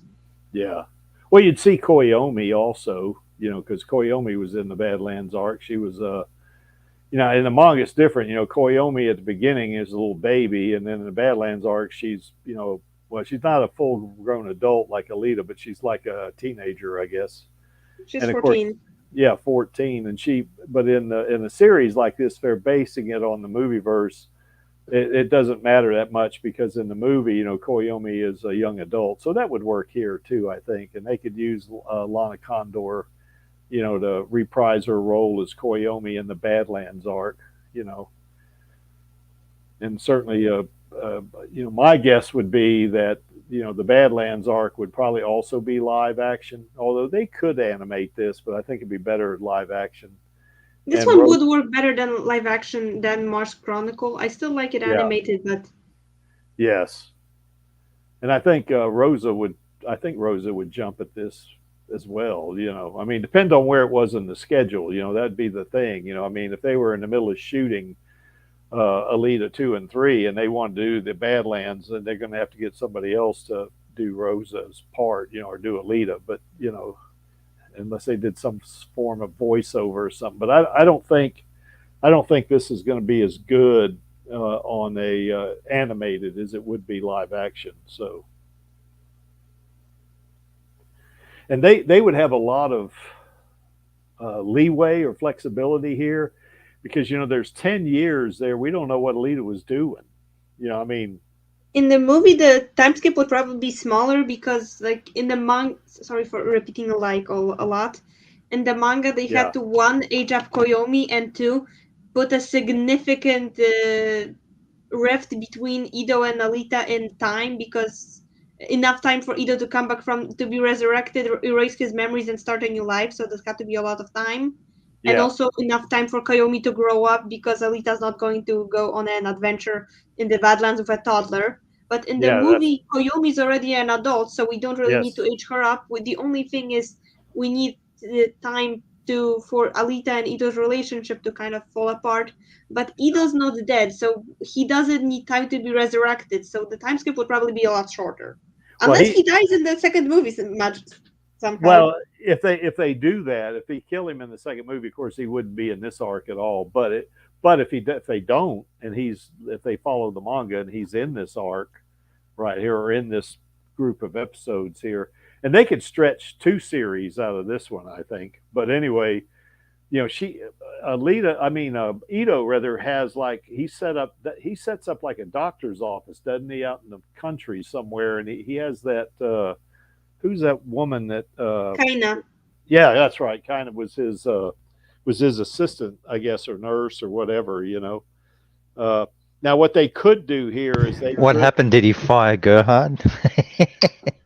Well, no, but because Gerhard, is not not in the manga, you know, or in the anime. But what they could do, instead of trying to introduce another character, is Gerhard could go out into the Badlands with him. You know, I mean, they could do it that way, I guess. So it all depends. You know, they got some leeway, particularly in that 10 lost years. They got a lot of flexibility there because there's really there's no basis. You know, there's no source material, so they could make up stuff on that one if they wanted to. They would still want to keep to the spirit of Alita, but they don't have any hard source material to work with there for that 10-year gap, you know. So Also, okay. Go ahead. Yeah, go ahead. something that's mentioned in the Badlands arc when Alita's captured, even before she meets Chaos, is that she says she's looking for Ido. Yeah. And mostly she's looking for Ido. She wants to meet him, even if she's a brain in a jar. And also she wants to kill Nova. She mentions it to some Barjack guards that are, and one of them comments that, oh, Nova, the little weird that hangs out with Dan, yeah, Dan really likes him for some reason.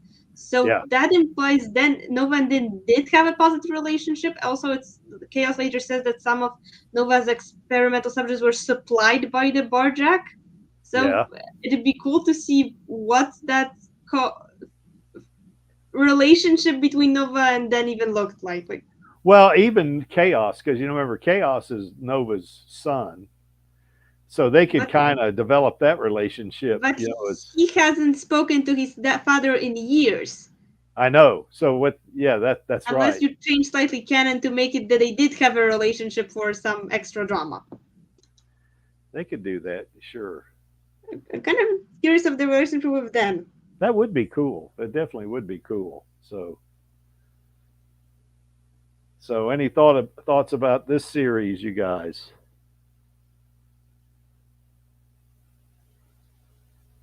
Don't you hate it when your evil alternative personality is your that father's favorite child? Yes. I don't know. My kids are all pretty good, so I don't have any evil alternatives in my kids. So okay, so I guess we hit that one as good as we can hit it, I guess. Now the Last Order and the non-canon series, you know, they got a lot of, well, Last Order, they got a lot of source material there. Now that, you know, they could do sequels on that, depending on, here's what I think. I think if Alita 2 and 3, if they do real well at the box office, then you will probably see Alita 4, 5, and 6, probably, you know, or at least an Alita 4. That could be the point to where they do, say, the Zot as an example. You know, they could do something like that. Now, they would be hard-pressed to put all of the Last Order in a sequel, in a movie, because I think there's just too much there, you know. So that's why I would think, particularly if 2 and 3 do well, they do 4, it does well, then they say, okay, well, if 4 did well, let's do 5. You know, they would have enough material for that. In that case, I think the Zot would be in the 6th movie. That's kind of my opinion, you know, because I just think there's just too much, you know, for them to try to squeeze it into the 4th movie or even in the 5th movie. Oh, go ahead. No, you go ahead. I still think the Zot is structured in a way that would better work as a series than a movie, and you can't really translate the Zot into a movie without either cutting most of it out or making the movie 8 hours long. Well, it would be kind of similar to making a giant mess. If they made it a series, kind of like we were talking about Alita in the Second League, you know, doing that would work real well in the series, and I think the Zot would as well, you know. But I think if they were going to do the Last Order and they were going to do it not as movies but as series, man, they could have a bunch of series on that, you know, and the Zot would be kind of one of the series toward the end or whatever. Or they could do the Zot and then do Mars Chronicles Volume 7 after that, because that's kind of the way it sets up, you know. But they do have a lot of non-canon stories that they could actually do. Is kind of like I think what Lee was saying a while ago. They could do the old what if with those, kind of like Marvel did, you know, with their what if series. you know, like Sonic Finger. I think they could be an episode of that. You know, certainly the Tree of Life. You know, where Figure Four finds her DNA. I guess is in that. What is it? It's on in that tree or whatever that thing was. Like, you know, they could certainly the baby bomb could be like kick all that off. You know, that's mostly out of the original series though. But you know, things like her going up to Zalem and stuff like that. You know, they could have Nova show back up. You know, they just got so much stuff here that they could have several series. I think that's just my take on it. So, what do you guys think?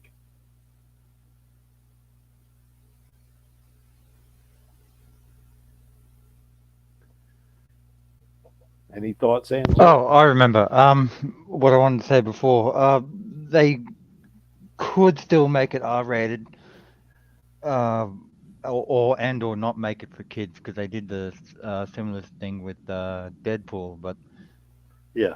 I don't know. They've already went with the spin of like dark and gritty, but still with a splash of color, similar to Rodriguez's Sin City. So, Okay.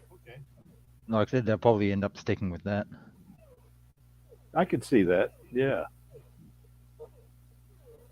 The non-canon stories, though, just really fit well, I think, in just doing one-offs. You know, they could do that, like the one-up, like If or something like that. You know, or just present them as just additional Alita stories. You know, that kind of thing. You know, I think they could definitely do that. Also, they could do some spin-offs where they don't even use you know, they don't use the source material. They just have a really good writer that comes up with another story for Alita, particularly where that would come into play is in that 10 years of the 10 lost years of the Badlands arc. That would fit there too, I think. Now, one thing about this is that Angelus, I think I'm hearing you again. Oh yeah, That's okay, man. You know, in this, I think a lot of folks are going to want to see Zalem in the sequel. Oh, that's gotta be live action. Yeah, so I'm not sure that they would put that here. You know, it would have to be live action. You're right. You know, they could do the Jeru thing maybe after the sequel. You know, where if she or during one of the sequel movies where she maybe would go to Zalem. Then after that, they could do a series where she gets to Jeru, you know, but that'd be kind of that Last Order, the whole thing with the Last Order, you know. So, you know, they would figure that out, obviously. But I think a lot of folks want to see Zalem in one of the sequels. You know, we'll see. You know, I think if they do the Motorball arc and the Zerkerpan arc and I guess Alita 2, and they do the Badlands arc in Alita 3, you know, then they might be able to do Zalem in the series or something like that, you know, but it's going to require a little planning in that. For instance, let's say they do 2 and 3 and they're really good and they want to do Zalem in 4, then they wouldn't put Zalem, they wouldn't introduce the public to Zalem in a series. They would, you know, already establish it, you know, in the movie, and then go to Jeru from there. So anyway, that's just kind of my take on that. So what do you think about some of these non-canon stories being in series or one-off episodes channel? I mean, I like the ideas. Angelus? I think that Tree of Life thing that we could you know, that could be a thing where we meet Figure 4 as well, because, you know, that's, you know, Figure 4 is in that story. So yeah, you gotta meet Figure 4 before the Tree of Life, because he shows up there as Alita's boyfriend who hasn't seen her in years, who's heard from everybody that she is dead, but he still believes that she's alive, which doesn't, if you haven't met him before, that kind of just looks like a random creep. Yeah, but if you have met him before, then it looks more inspiring. So they'd have to first introduce him in the movie, and only after that can they make a Tree of Life scenario, which, again, for a Tree of Life scenario, we also have to preferably be granted in, because for it well, to make sense. in the series, they bring him in the series, then they have to show her leaving him, obviously, to go, fight, do her thing.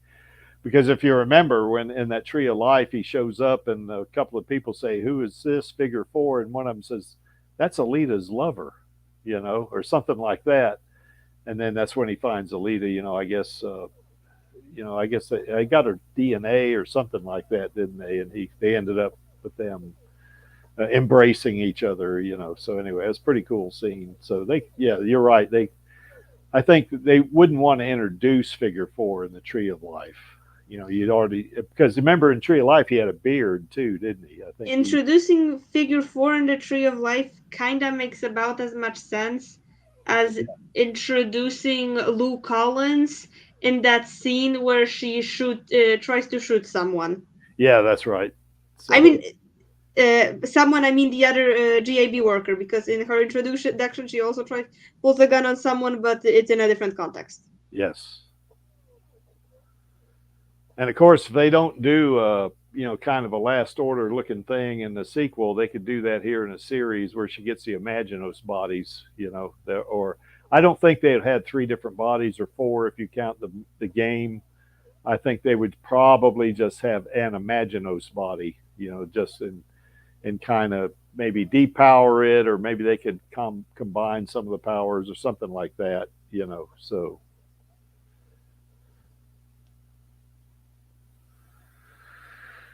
Okay, guys, I guess I can't think of anything else here on this. I'm drawing a blank as well. Yeah. I don't know what's going on with me this morning. Oh, don't worry about it, man.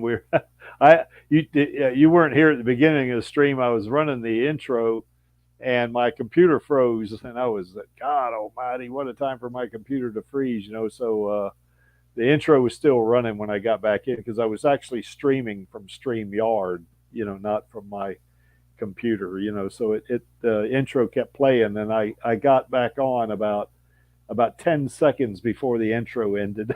And then when I got on, I did the introduction and I was muted because I forgot that if you go out and come back in, you're muted when you come back in. So I did the whole, Hoka Hey Alita Army, yada, yada, yada, and I was muted. And then after I saw that, I saw Lee was there and I unmuted myself. I just did the whole intro muted, and he laughed. So anyway, then I did the intro again. So, a lot of chaos there, I think. So, okay. So I guess that's pretty much it. No, not necessarily. That's right. Here's a couple other things I wanted to talk about. You remember, I think on that one bill we had any crossovers. Now, I don't think, I kind of agree with Chaos. If there's going to be any kind of crossovers like that, that's probably going to be better fitted as a fan-made type thing, Certainly with DC and Marvel, that's going to have to introduce time travel, which I don't think is going to work for Alita at all, But Halo and Star Trek do span that time period, so they could do something if they wanted to. Now the IPs are different, so I don't know. They, could be more contractual issues than anything else, I think. But they could come up with something more than likely. Now with Star Trek, it's going to be a little different because the universe is so different. That they got very fast interstellar space flight in Star Trek, which in Alita they don't have that. They got interplanetary space travel, but it's all based on Earth. The civilization on Earth is different in Alita's universe than it is in the Star Trek universe. So I'm not sure that's going to work so well, but the time frames match, so they could maybe come up with something. I don't know. Halo, certainly they could do something more than likely. They would have to figure out how the Spartans would fit in with the cyborgs like Alita. I don't know how they'd do that, but there's some possibilities there. Another thing I thought that they might do, and this is more realistic, I think, is they could reboot that 1990s anime. Yes. And make it use more up-to-date animation. That's what I think, and I think it'd be great. And they could even make somewhat of a series out of that too. But I do think I think that would be cool if they rebooted that, told a similar story maybe to the movie and the existing anime, and then just make it look nice and have some differences in the story to keep us engaged and stuff like that. So anyway, what do you guys think about that next to the last bullet there? I'll let Channel go first. I do have something to say, but I'll let her go first in case You she's go got first. anything. Okay. Basically, I was thinking that they'd probably stick to the movie verse in the context that oh fuck, I've lost it again.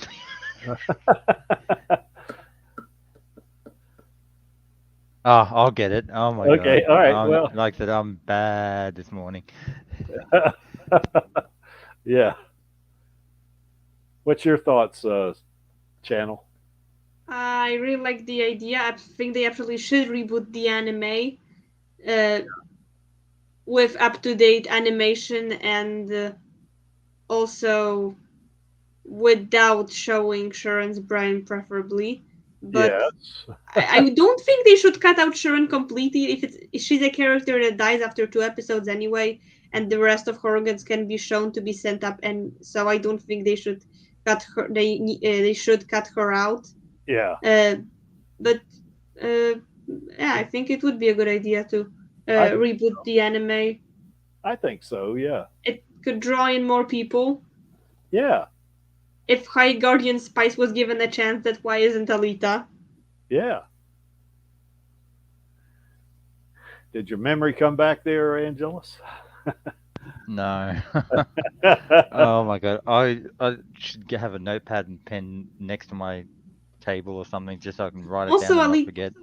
Also, Alita deserves a badass anime opening. Yes, she does. Yeah, our girl deserves a lot of good stuff, so they ought to do that. Yeah, that's right. So, yeah, of all of what you see up there on that particular slide, I think the reboot would be the best. That's the best option. The other three, Halo might work, DC, Marvel, Star Trek, probably that wouldn't work. I don't think. Maybe some of us fans can come up with a story that maybe universes maybe overlap at one point, and maybe folks get in Alita's universe and they say, "What the heck is this? This is not Earth, is it?" Then they go back to their universe or something. They'd do something like that, maybe. But I think the reboot of the anime is the best option up there. I think. I'm thinking of writing a fanfic between a crossover between Alita and Last Order. And Alita and what you're faded out specifically there. And the Owl House. And it actually makes sense narratively somewhat. What is this? What's this other one that because you kind of The Owl House, the Disney show about gay witches that recently ended. The Outhouse. What is this? I've not heard of this.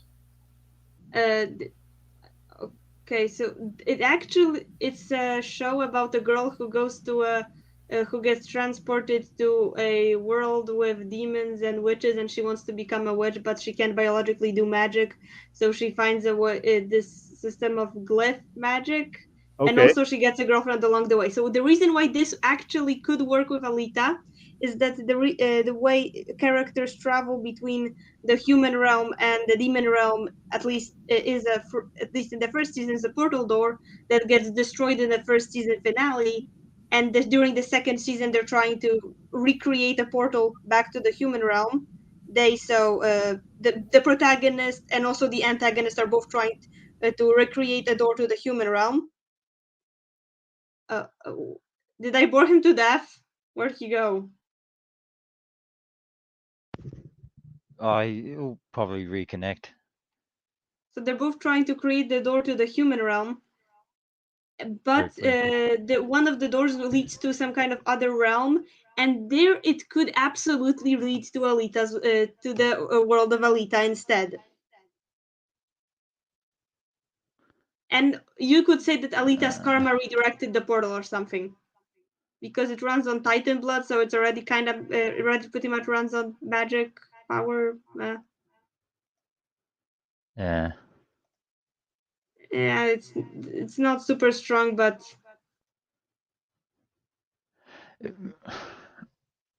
I don't know. It's Alita's.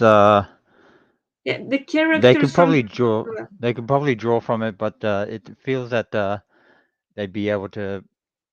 It's more I don't know, like your sword and sorcery sort of fantasy as opposed to science I fiction. noticed the problem that cyberpunk. most characters from the Owl House would work within the world of Alita, but pretty much none of the characters in Alita, specifically Alita herself, would work well in the world of the Owl House. So the crossover would have to be someone from the Owl House going to the world of Alita.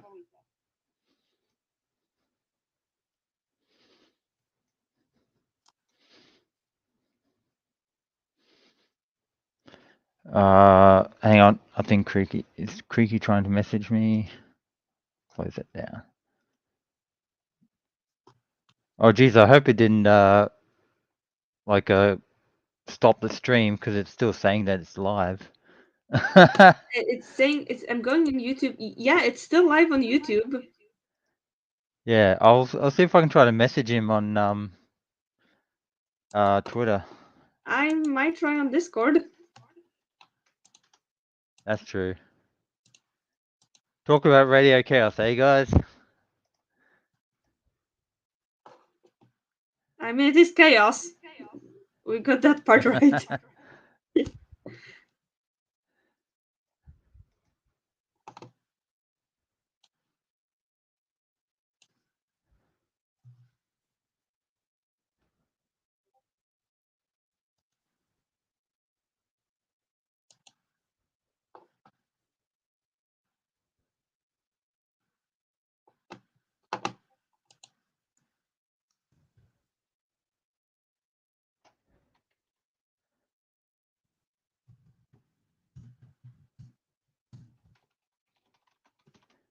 I'm guessing he maybe Maybe his lost computer his connection. crashed. Yeah. Because when you lose, if he just lost his connection, he'll be back already. So either there's a major internet problem, or his computer crashed, because restarting a computer can take a bit long. Well, I thought like if he loses his end of the connection, then the stream itself would stop. I don't know. I don't know. Maybe wait. Who's the manager currently? I think that's the least. He would. I think it stops when everybody presses leave studio. So do we wait for him? Yeah. Yeah, we can wait a little longer. Anybody from the audience want to come and see if the stream will let you in even if the host is gone? I think only the host can like click yes. Yeah, that's what I'm gonna check, if it's possible, if it will show up. Oh, that's true. Yeah. Yeah, I'm checking if it's running without a host or if it made one of us the host. So who's gonna have Who's gonna have the power? Yeah. Little experiment. Come on, guys.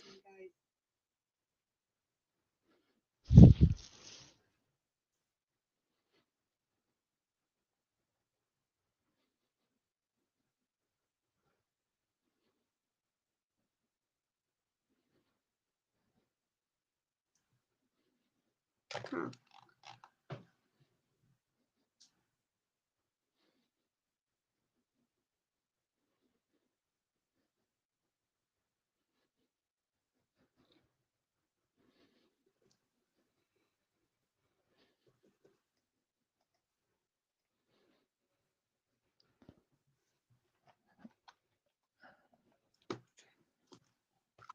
Oh, geez, it kind of makes me wish I had his number or something so I can give him a call up saying, "Hey, Greeky, what's going on?"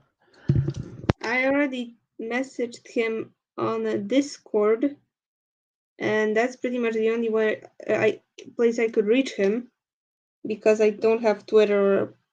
I mean, there's his email, but nobody checks their email that often.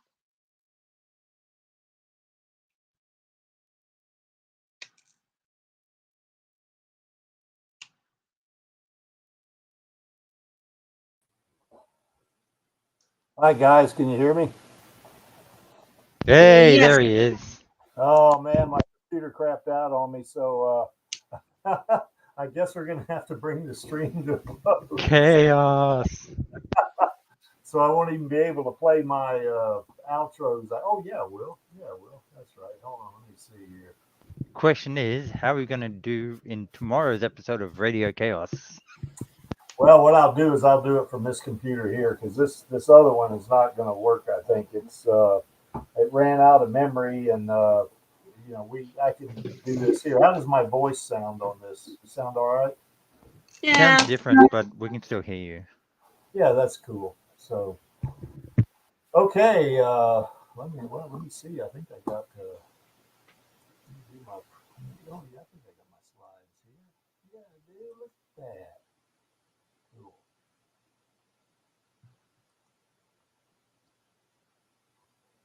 And I think we were right there, weren't we? Yeah. Yep. Okay.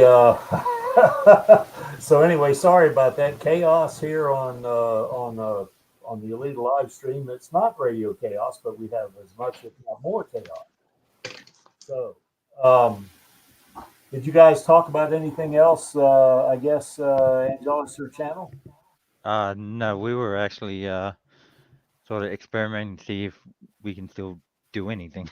Oh, I tried to convince someone from the stream to click the link so we could check who would get the deny or accept option, so we could see if one of us got it. That means that person was automatically made a stream manager, and if no one got it, that means the stream was running without a manager. yeah. Nobody volunteered for the experiment, so we do not Yeah. know.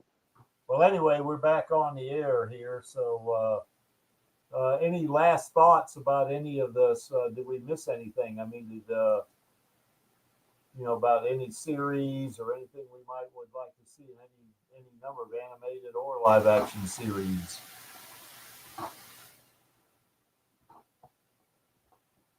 No. My I guess final question to both the panel and live chat would be: would you rather more a traditional cell animation similar to like normal anime or like your Studio Ghibli films, or would you rather more the CG animated like Pixar or the whatever company that did the Resident Evil sort of like films? Yeah, I'm not. I like both options, but like anime or Ghibli might be better. I think I'm biased because it's based on a. Oh, there he's gone again. I think I might be biased because it's based on a manga. So, like, when you look at the panels and think how would it look in motion, the first thing that comes to mind is anime. So I think that's why I'm biased towards that. Yeah. Also, it's kind of just. Oh, you're back.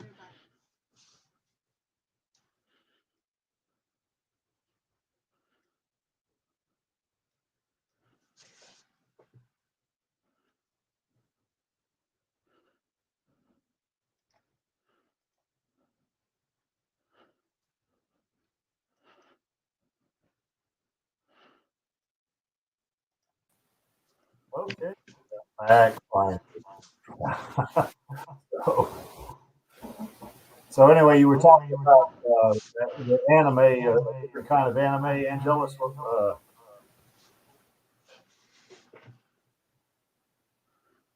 Angelus, you there?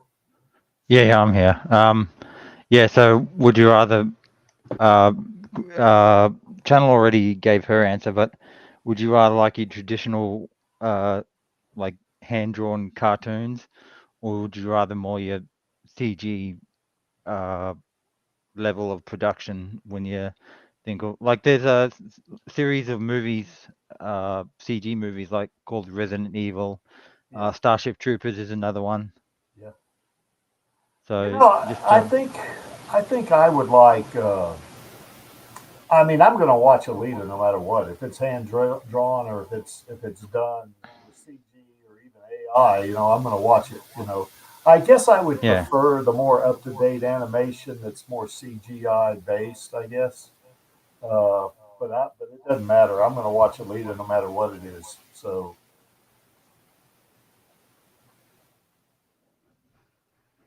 Anyways, did that answer your question there, Angelus? Yeah. Oh, okay.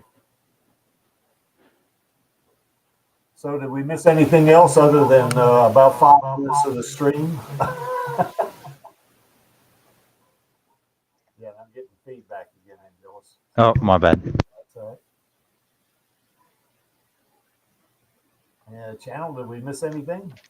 I'll probably remember what right after the stream ends. Probably, yeah. Angelus, did we miss anything from your end? Negative. Okay, cool. So anyway, here's our queen right here, Rosa. She is #1 in the Creeks book in terms of being an actor, man. She brought Alita to life, that's for sure. And of course, shout out to El Lamont and Jesse Fisher. They brought Screwhead to life. And yeah, we definitely want to see Screwhead in a sequel, that's for sure. Because we don't think Screwhead's dead. We think that Screwhead's, just been chopped up, and I think she's, I think she can be, put back together. And I don't know about this, Tyler, if we want Hugo back or not. We don't. I know, we see, don't. I could see Hugo in flashbacks. I could see that. But for one thing, Tyler, I think it's not going to fit the manga if it does that. So, but anyway, my feelings on Hugo have evolved, but I kind of would like to see him. I think we've seen the last of him anyway, unless they do flashbacks, which I'd be okay with. Okay, so I guess, Angelus, you want to talk about this one? Who's going to be the host tomorrow? Oh God, I can't remember. Hopefully me. Yeah, I haven't looked at the show I notes. can't remember if I said it was this week or next week that I wanted to host. Yeah, we want laser guns in the series. Maybe. Yeah, that's a good one, Tyler.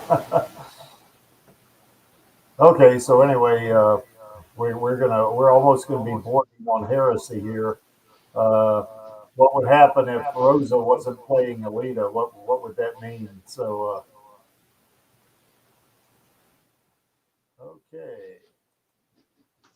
All right, why is this image here? Angelus, I'm hearing an echo again. So, so why is this image here? Because I like it. And of course, paraphrase Gawishka, I'm only here for our girl and the Alita Army. And we're all here for the Alita Army, that's for sure. And I guess Amen to that. Any final thoughts there, Angelus?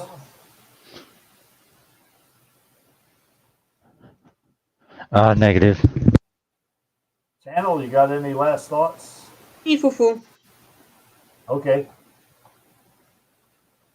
All right, that just leaves us one thing to do here, and that would be a call to action, and that'd be on my count of 3, and that's going to be 1, 2, 3. Film those sequels, baby. Okay, we'll see you next week, next Friday or Saturday if you're in the future on the Elite live stream. We'll see you tomorrow on Radio Chaos. Bye. Bye. What's up, Alita Army? This is Hot Toys Alita, and I hope you enjoyed this week's Alita livestream. Please join my Uncle Creek, Angelus, and our other guests for next week's show. Remember, I do not stand by in the presence of evil, and film those sequels, baby. See you next time.